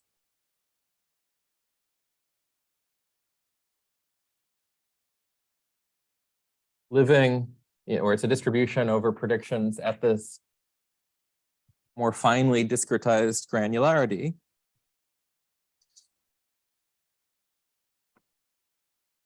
Such that no matter what the label is, the label could be any real number between 0 and 1.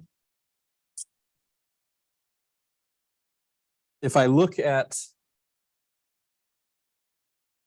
the expected, and this is an expectation over the randomness of the algorithm, not over the label, because there is no distribution over the label. It's chosen by an adversary. If I look at the expectation over the randomness of the algorithm of the change in surrogate loss,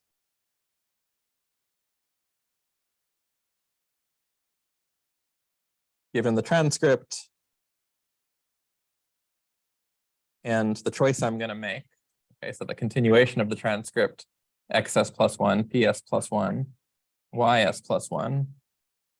Here, ps plus 1 is the only random variable. Xs plus 1 is already fixed. Ys plus 1 is going to be worst case. So the randomness is just over ps plus 1. That this expected increase in surrogate loss, if you play according to the strategy that I'm going to describe, is bounded by the existing surrogate loss times eta over Rm plus 2 eta squared. Okay, so it's saying there's a way to play so that the increase in surrogate loss is like a small multiplicative factor of the current surrogate loss. And you might worry that the surrogate loss is increasing multiplicatively, and so it's going to get like exponentially large. But remember that the thing that we care about is the log of the surrogate loss. That's what bounds the calibration error. So the log of the surrogate loss is increasing by only a small additive factor.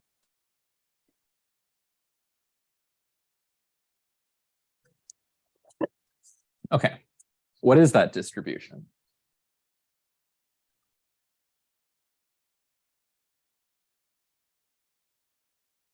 Well, it should look familiar to you. It's going to be a very similar strategy to what we took to calibrate against an adversary for like plain old regular vanilla calibration. Here's the distribution.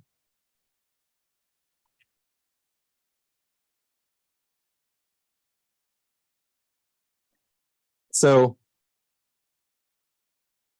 if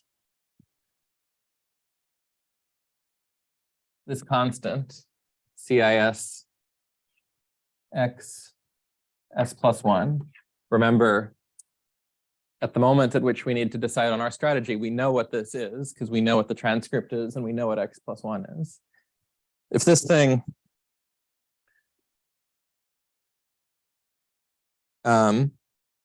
is positive for every bucket, then predict ps plus 1 equals 1.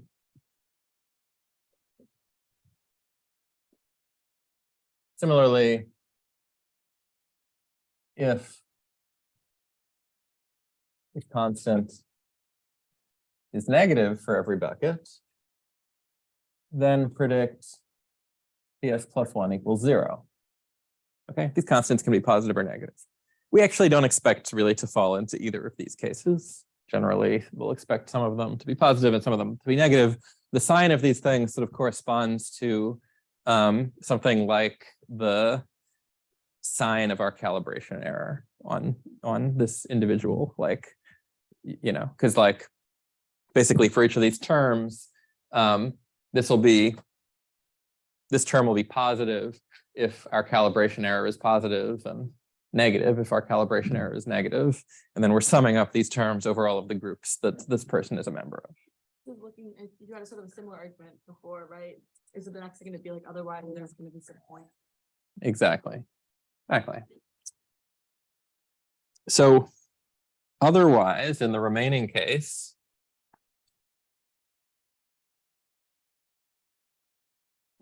we should be able to find a bucket, call it I star.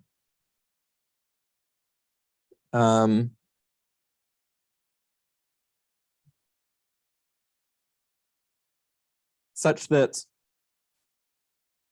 if I look at the product of the value of this constant at bucket I star times the value of this constant for bucket I star plus 1, the next bucket up,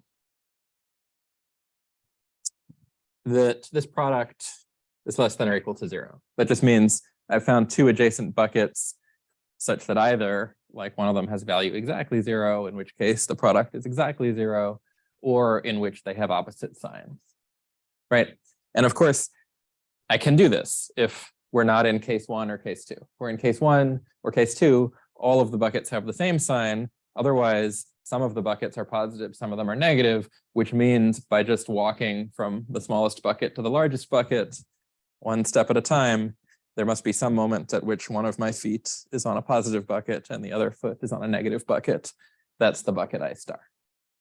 So Right. if you haven't seen anything yet, or like from any of these people, like, you haven't heard yet, so It will be, I guess, e to the 0 minus e to the 0, which is 0. Yes. So it'll be 0, in which case that's great.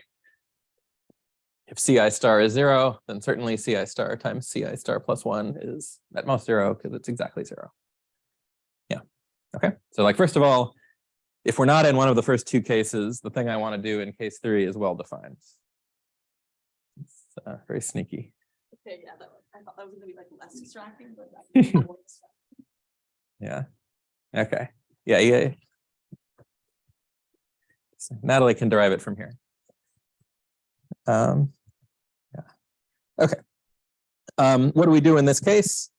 Well, if the product, if bucket I star and I star plus 1 have opposite signs, that means there must be some way I can randomize between these two buckets so that in expectation, the value of this constant is 0, right? Like some number is positive, some number is negative. There's some way to randomize between them so that in expectation, the number is 0.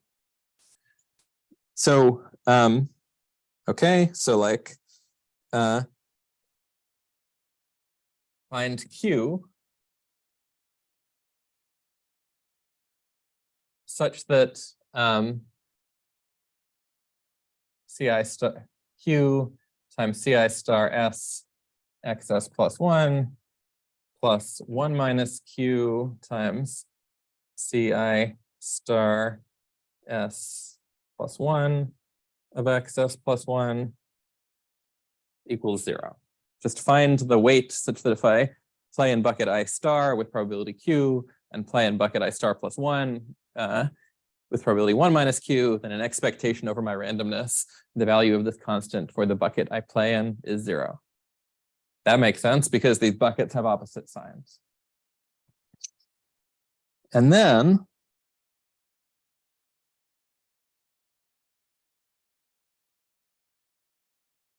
predict. Okay, so what I want to do is I want to make a prediction from the one bucket with probability Q and a prediction from the other bucket with probability 1 minus Q. Now these buckets now contain a bunch of points. So what do I want to do? I want to choose the two predictions that, subject to being in these two different buckets, are as close together as possible. Okay, and that's where it's going to be useful that I'm playing at this finer discretization. So with probability Q, I want to play the largest point in the smaller bucket. And with probability 1 minus Q, I want to play the smallest point in the larger bucket. So I'm going to try to play points that are as close together as possible, subject to being on opposite sides of the bucket divider. Okay, so predict PS plus 1 is I star over M minus 1 over RM with probability Q. Okay, this is the at discretization 1 over RM, the smallest point, sorry, the largest point in bucket I star. And predict PS plus 1 is I star over M with probability 1 minus Q. This is the smallest point in bucket I star plus 1. Okay. So this is the only moment at which we randomize. And we're hardly randomizing at all. We're randomizing between 2 points that are as close as we can make them together, subject to this discretization, right? So like the bigger R is, the closer and closer these 2 points get to each other. Okay. So if you blink or squint your eyes, you won't even notice that this thing is randomizing. Okay. So this is the strategy. By the way, like from this is also like the algorithm, right? Like this is the algorithm for being multi-calibrated. Like basically you just keep track of, at every round, like you keep track of these V quantities. If you keep track of these V quantities, then at every round, you can compute these constants for each bucket just by summing up the appropriate transformation of these V quantities. And then you just play according to this strategy. Okay, so this is the distribution that's gonna, this is the distribution that's claimed in this lemma, but this is also the algorithm. Okay, where I've now, implicitly written down the algorithm, and from here on out, we're analyzing this algorithm. So is that clear how like this is an algorithm? Like to implement it, you just, for each group G and each bucket I, do the bookkeeping to keep track of VSGI. When XS plus 1 shows up, you can now compute this constant. Then you just do some arithmetic on this constant to like play at round S plus 1. Okay. Okay.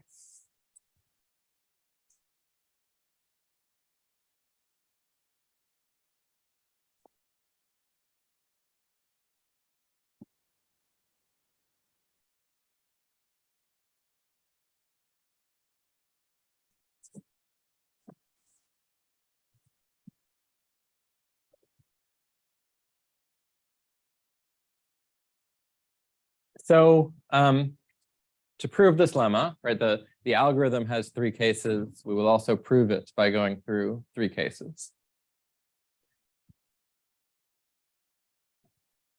Case 1.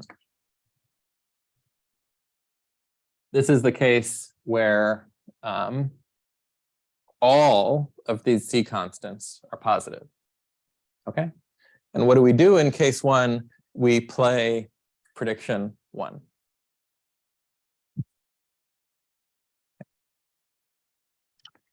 So, well, okay, let me write up front, just sort of to remember it, since we're going to use it, and I suspect I'll erase this board shortly. We know, because we just proved on this board, that the thing that we're trying to bound, delta S plus 1,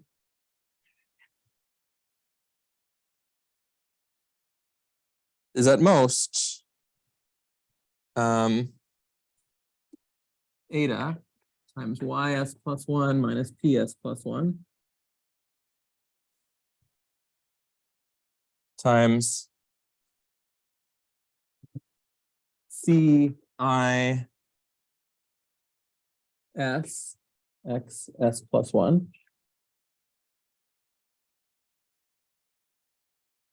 plus 2 eta squared times the loss that we've already, why do they make blackboards so tall? The loss we've already experienced up and through until this moment. And let me just note a sneaky implicit piece of notation that we shouldn't forget. I here is the bucket that our prediction falls into. We are choosing the prediction, and so we are also implicitly choosing I. Okay? Okay, so case 1, we predict 1. That's from the largest bucket. So if we predict 1, then Ci is equal to M. Okay? But in this case, well, eta times ys plus 1 minus ps plus 1. This is less than or equal to 0, right? It's negative, or maybe 0, because we predicted 1, and y is a number between 0 and 1, and eta is a positive number, so this is negative. Now in case 1, we're in case 1 because all of these C quantities were positive. So in particular, like Cm, the bucket we play into, that's a positive number. So Eta times ys plus 1 minus ps plus 1 times c m s xs plus 1. This is also negative. And so our change in loss is at most 2 eta squared times our existing loss, because this first term has been zeroed out. Okay, and so we've proven in case 1 something even better than we needed to. The change in loss was just 2 eta squared times the existing loss. We didn't need this eta over rm term.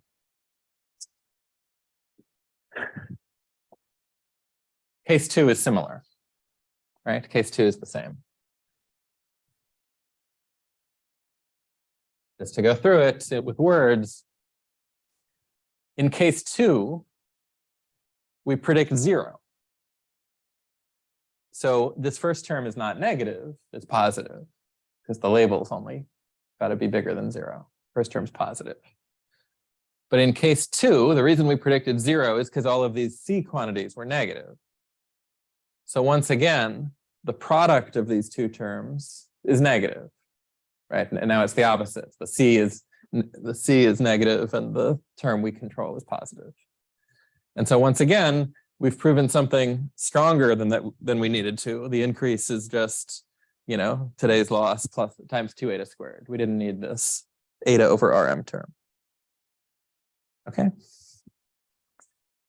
So the remaining case is case 3.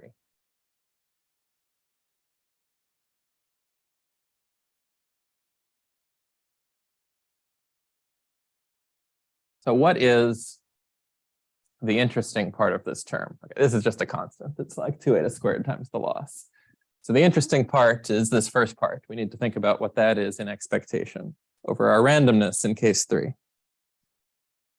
Okay, so we're interested in the expectation over our strategy of the following quantity. Eta times ys plus 1 minus ps plus 1 times c s. Okay, and now what bucket we're in depends on what we choose. So what bucket is it? I'll just write, remember, what bucket is it? I'll write B inverse of ps plus 1 just to denote the bucket that our action falls into. Okay, so which C term ends up showing up in this expression depends on which of these actions we play.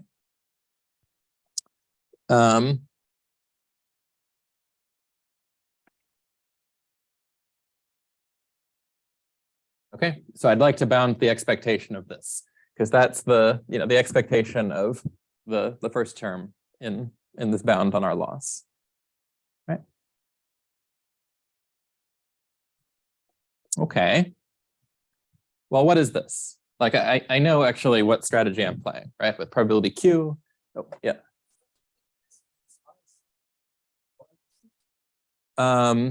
Yes, B inverse. Sorry, it depends. It's either I star or I star plus 1, depending on whether we play this or this, right? Because these two things are in different buckets. So, you guys close on the left side or the right side? They're closed on the left side and open on the right. Yeah, so we're either playing the largest point in bucket I star or the smallest point in bucket I star plus 1. So this B inverse term, you're right, will be with probability Q, bucket I star, and with probability 1 minus Q, bucket I star plus 1. Okay. So we know what this distribution is, right? Like, you know, we're only randomizing over two things here. So with probability Q, well, what this evaluates to is eta times ys plus 1 minus, well, we play ps plus 1 is I star over m minus 1 over rm. So minus I star over M minus 1 over Rm times C I star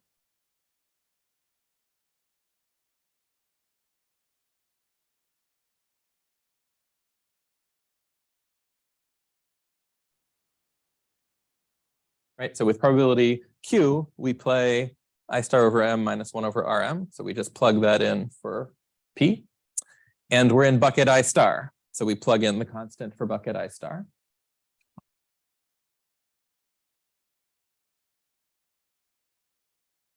And with probability 1 minus Q,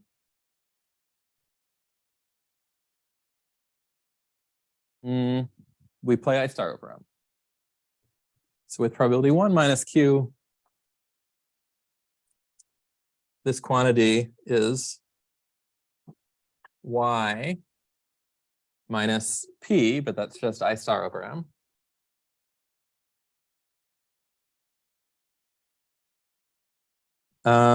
And we're in bucket I star plus 1.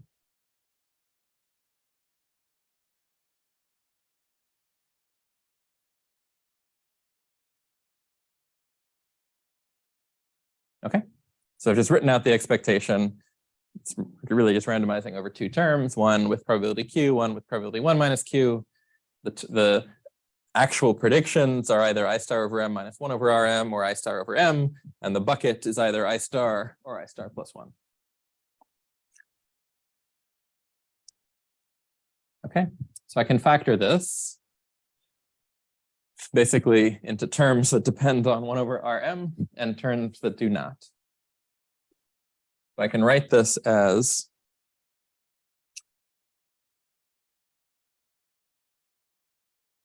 eta times y s plus 1 minus I star over M.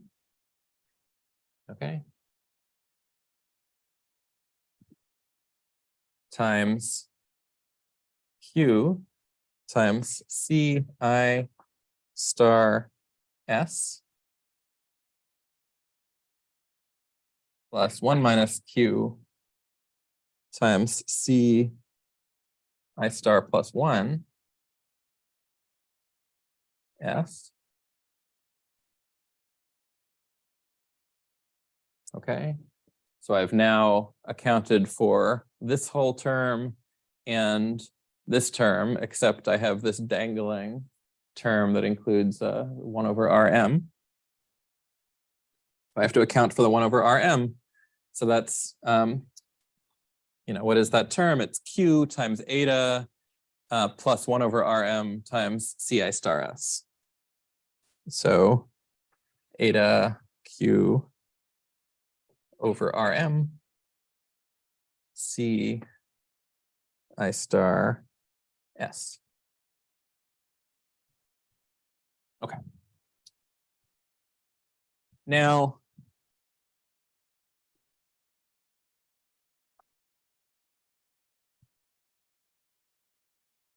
conveniently, Q was chosen so that this expression here evaluates to 0. So this whole first term cancels out. And so this is just equal to eta Q over Rm times Ci star S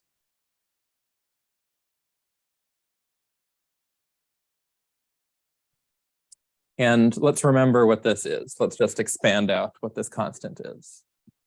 Okay, so we still have our eta Q over Rm term. And this constant, remember, is the sum over all of the groups that example xs plus 1 is a member of, times e to the eta times VSGI minus e to the eta times VSGI e to the minus eta.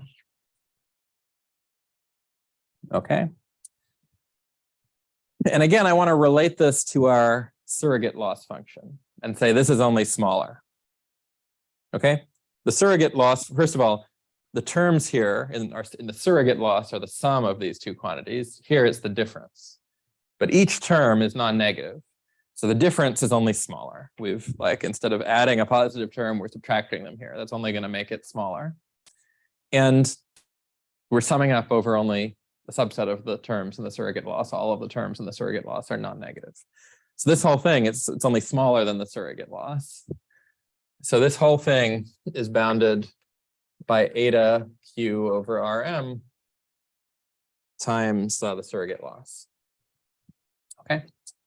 And so we're done. We've upper bounded this by eta q over rm times the surrogate loss plus 2 eta squared times the surrogate loss, which was what we wanted. Or in other words, the surrogate loss times eta over rm, the q is only helping us because q is less than 1, plus 2 eta squared. Okay, so that's the lemma. Okay, this is also the algorithm, right? The claim is if we play every day according to this algorithm, then what we know is that in expectation, the increase in our surrogate loss is going to be small. Okay, makes sense?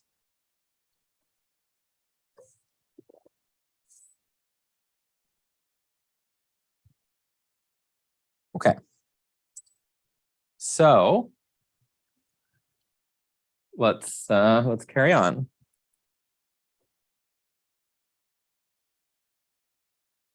Let's call this algorithm online multi-calibrated predictor, OMC. So can I call it OMG, online multi-calibrated gadget? Let's stick with OMC. Okay.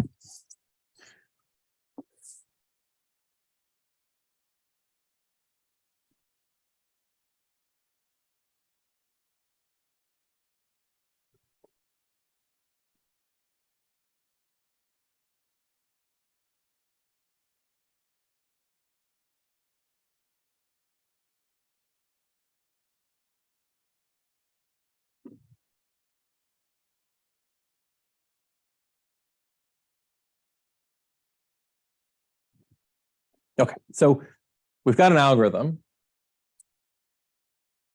We've got a lemma that says if we play according to this algorithm, the per round increase in the surrogate loss can be bounded by a multiplicative factor of the current surrogate loss.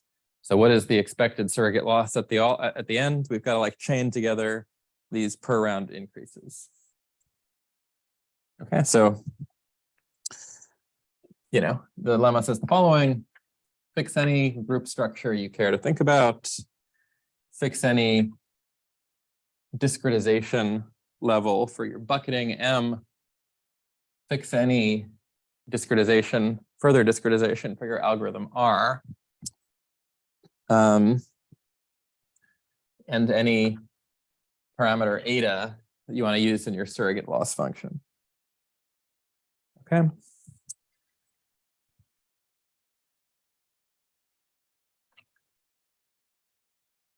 Against any adversary. And remember, an adversary is just an algorithm that looks at partial transcripts and determines X and Y for the next round. For any adversary, this algorithm, OML,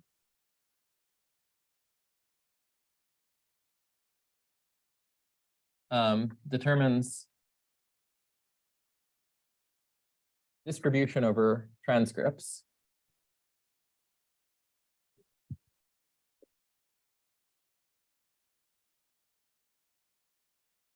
A distribution because it's randomized. And of course, you have to pair it with the transcript includes parts that are chosen by the algorithm and parts that are chosen by the adversary. So it only fixes a distribution once you fix the adversary as well.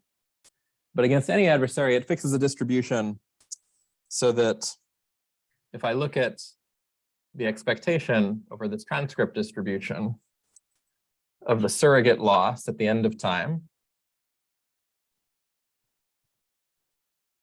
this is bounded by 2 times the number of groups times m times e to the t times eta over Rm plus 2t eta squared. Okay, so this is the claim that the expected surrogate loss at the end of time is bounded by something. Let me note also something that is maybe useful to keep in mind. This bound and the bound we eventually get out of this by massaging it a bit more to get a bound on multi-calibration, it gets better the bigger R is, right? Like bigger R, smaller bound. So you might think, is there some trade-off? Like how should we, like bigger R seems only better, so why wouldn't we pick a bigger R? You might think, well, maybe the running time of the algorithm depends on R. But note that it doesn't.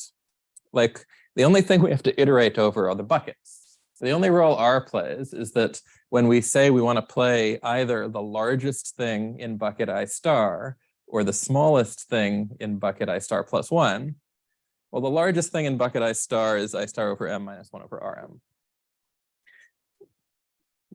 It's just a number. I can figure that out whatever R is. So the running time of this algorithm really has no dependence on R at all. You can think about taking R to be as large as you want, like the largest floating point number that your computer can represent, for example. That's only, bigger R is only better for this bound, and there is no trade-off. Like for technical reasons, we need there to be some R, but it can be as big as you want. So any term that depends on R, you can imagine that that's 0. Okay.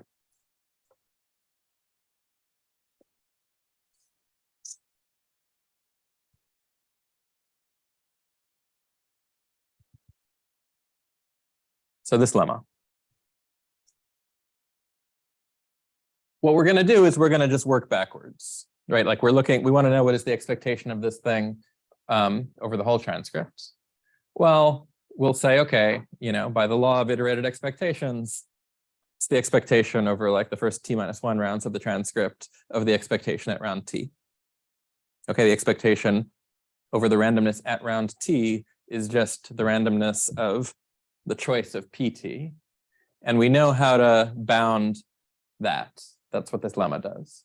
So we're going to apply that bound for the choice at round t, and we're going to go back one step. We're going to apply that bound at the choice of round t minus 1. We're going to go all the way back until we're at the beginning. So if I look at the expectation of this loss,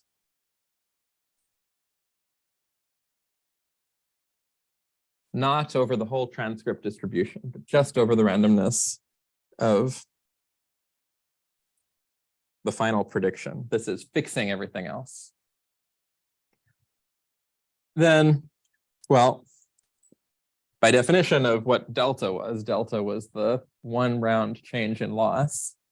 This is just the loss at round t minus 1 of the partial transcript up through round t minus 1, which right now we're fixing as a constant, plus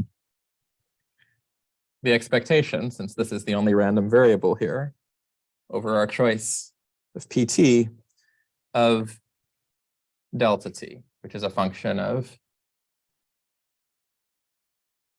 xt, pt, and yt. Okay, so we haven't done anything yet. We said the loss at round t is the loss at round t minus 1 plus the change in loss between round t and t minus 1. And we sort of said if the only thing we're considering random is our choice at round t, this is a constant that we can take the expectation over the change. Okay, but this thing we know how to bound. We just proved a lemma bounding it. So this is at most, well, the loss at round t minus 1 plus, well, what did we bound this other thing by? Eta over Rm plus 2 eta squared times the loss at round t minus 1. Okay, or in other words, the loss at round t minus 1 times 1 plus eta over Rm plus 2 eta squared. Okay. Now I'm going to use another handy dandy inequality, which is that 1 plus x is always less than e to the x. Okay. Here, I've got 1 plus x. This is x. So this is less than the loss at round t minus 1 times e to the eta over Rm plus 2 eta squared.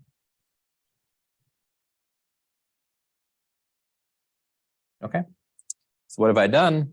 I started with the loss at round t. I was able to apply this lemma over the randomness of my choice at round t to express this as the loss at round t minus 1 times this exponential term.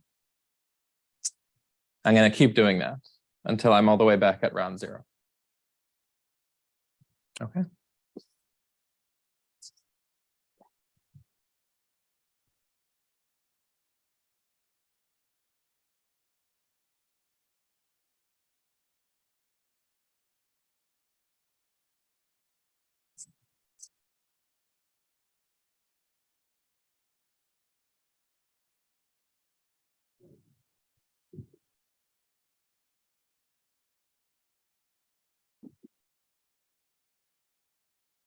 So iterating, as in applying the law of iterated expectations and this lemma over and over again, we get that now the expectation over the whole transcript distribution of the loss is the loss at round 0, whatever we started with, times, well, e to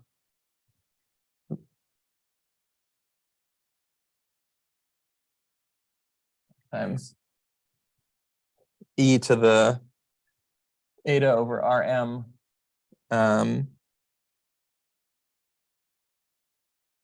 plus 2 eta squared to the t. Because every time we peeled this back a layer, we paid a factor of this, and so we pay that factor t times raised to the tth power. Okay, so there's two things to figure out here. First, what is an expectation raised to a power? Well, you know, e to the a raised to the power of the b is e to the ab. So that one was easy. And then the other question is, what was the surrogate loss at round 0 before we started playing? Well, what was the surrogate loss? It's the sum over GM terms, one for each group and one for each bucket, of two quantities that are initially both e to the 0. So 2. So this is just 2GM. Okay. So this is just equal to, well, 2 times GM, which is just what the loss is at round 0, times e to, well, the t on the t exponent on the outside can be a factor of t on the inside. So e to the t eta over Rm plus 2t eta squared, which is what we wanted. Okay, so now we have a bound on the expected surrogate loss against an adversary at the end of time. Okay, so we're not quite done yet, but we're almost done, because you know, what we need to do is state a bound on the multi-calibration error of the adversary. But remember, we can relate the multi-calibration error of the adversary to log of the surrogate loss. Yeah. I just think it's very weird to have a loss function that isn't zero when you haven't made any mistakes yet. That's- Yeah, I mean, Especially given that it scaled with.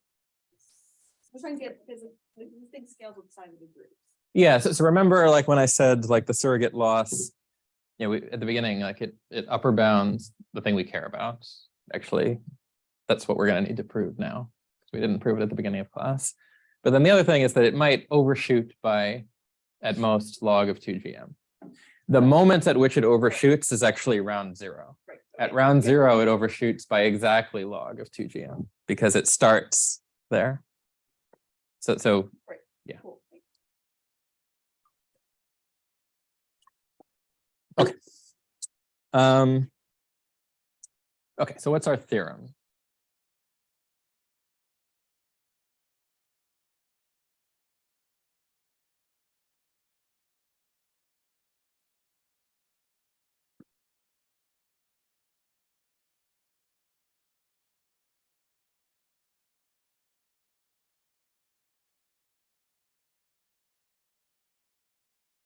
Okay. Fix any group structure you care about. Any discretization parameter, M you care about, any R, you'd be well advised to pick R to be ginormous. And now I'm gonna tell you what eta is. We're gonna pick a particular value of eta, which is gonna be the square root of the log of 2gm over 2t. Okay. And I want this to be less than 1, so this bound will only kick in once t itself is bigger than log of 2gm. Okay. For any adversary,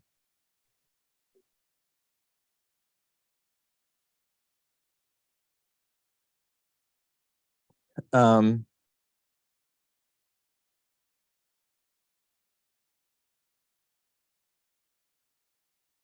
transcript that is generated against this adversary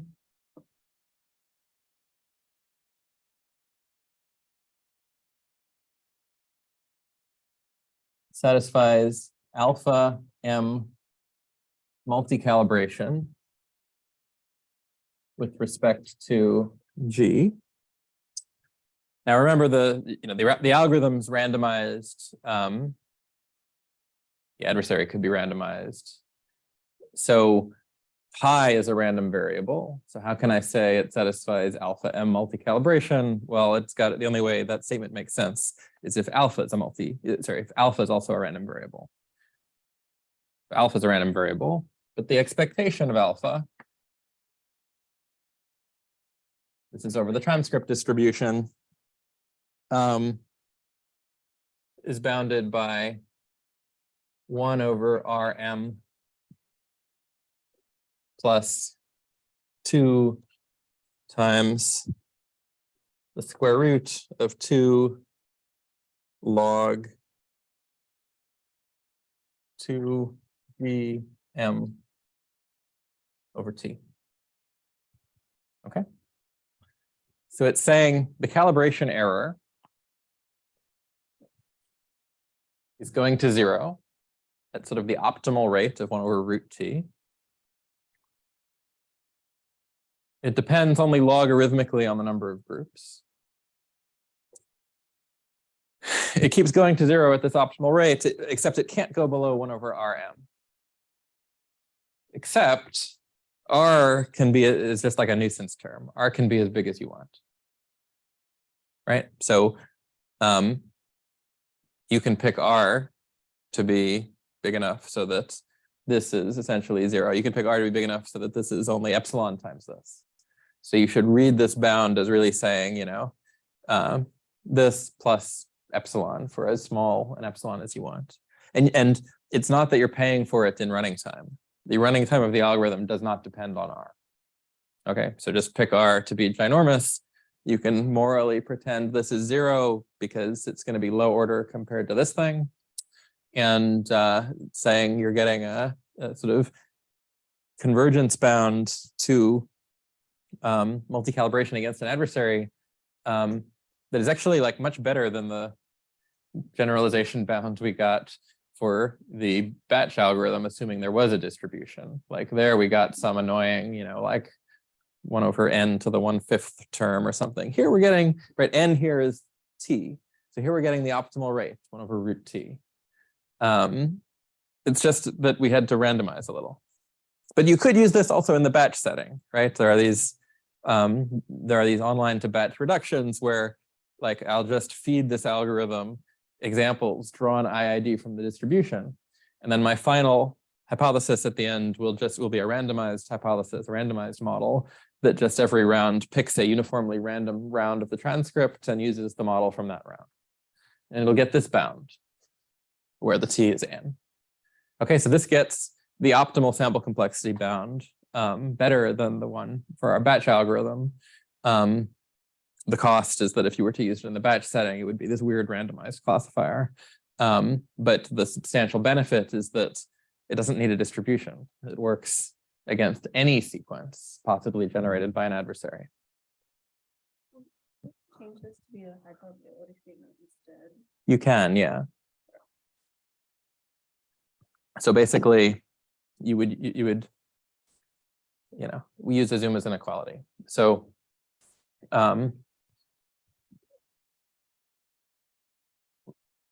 what we have is that the expected change in the loss is what we want every round. And the total loss is just the sum over those things. And so it concentrates around its expectation. And there's the difficulty is that the terms are very big because they're these exponential things. So you apply Azuma's inequality to the log of the loss. And it concentrates around its expectation. Yes, and so you can also, right, so this is saying the expected calibration loss is this. It's also true that with probability 1 minus delta, the calibration loss is like less than the same thing, except there's like a log 1/delta term here. So it's not, if you're worried that like we're doing well on expectation, but it's like super high variance, like worry not. Like you apply Azuma's inequality and you get a high probability bound. And that's a couple lines, like all of the work is bounding the expectation. Okay.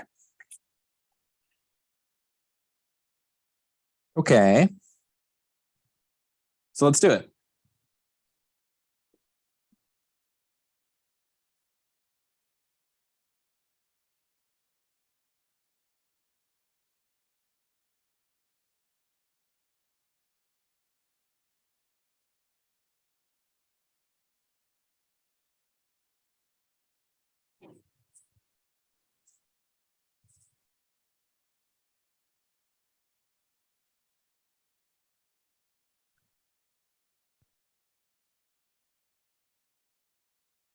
Okay, so what do we need to bound? What does it mean to bound the expected value of alpha?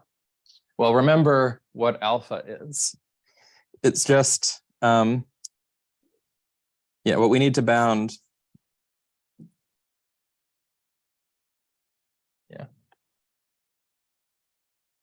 To bound, the thing we need to bound is the expected value of the maximum over all groups and all buckets of the absolute value of V, T, Gi. This is what alpha is. Okay. So let's do it. Actually, let's start by bounding E to the eta of this expectation.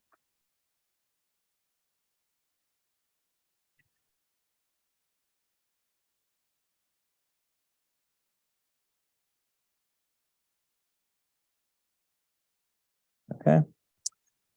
The expectation, the exponential function is convex, which means we can apply Jensen's inequality and E to the expectation of something is only smaller than the expectation of E to that something. Normally, Jensen's inequality works in the way opposite to the way you want it to, but this time it works in the right direction. Okay, so we can bound that we have Jensen's inequality as the expectation of E to the eta times the max, the absolute value of VT DI. Okay. Now we can bound this. Okay, so first of all, the exponential function is monotone. So I can take the max outside of the exponential, right? The max of E to something is the same as E to the max of that something. Okay, so I'll take the max outside of the exponential. And now I have the exponential, like inside the max, I have the exponential of the absolute value of something. But I can upper bound that as the exponential of the something plus the exponential of minus the something. Because one of those terms is the exponential of the absolute value of the something, and the other one is non-negative. So this I can bound as the expectation of the maximum over G and I. I've just taken the maximum outside of the expectation, but that's fine. It's a monotone function of E to the eta times V T G I, which is the same as E to the eta of the absolute value if it happened to be positive. If it didn't happen to be positive, then I haven't bounded what I wanted yet, but at least I haven't, this term is only non-negative. So if it didn't happen to be positive, just to be careful, I better also add E to the minus eta of VT GI, right? And one of these two terms is equal to this, and the other one's non-negative. So we've upper bounded it. Okay. Now,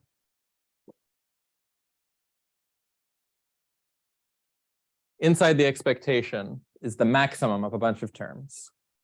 They're all non-negative. So I can upper bound this by the sum. The sum of a bunch of non-negative terms is only bigger than the maximum of them. So this is upper bounded. I'm going to replace the max with the sum over all pairs G and I of E to the eta V T G I plus E to the minus eta V T G I. Okay.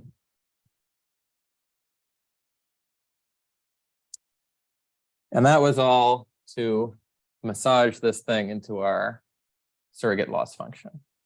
This is the expectation of our surrogate loss function, right? We're just summing up over all of the groups of E to the eta times V plus E to the minus eta times V. That's the surrogate loss function, which we just bounded.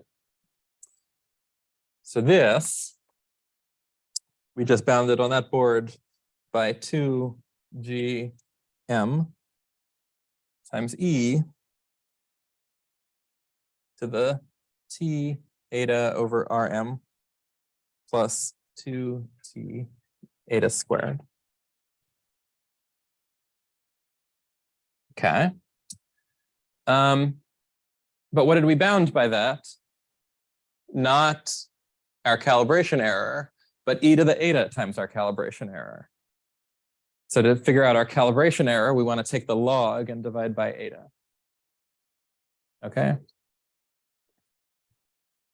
So remember, this thing we're just calling alpha. So therefore, the expectation of alpha, which is the log of this quantity divided by eta,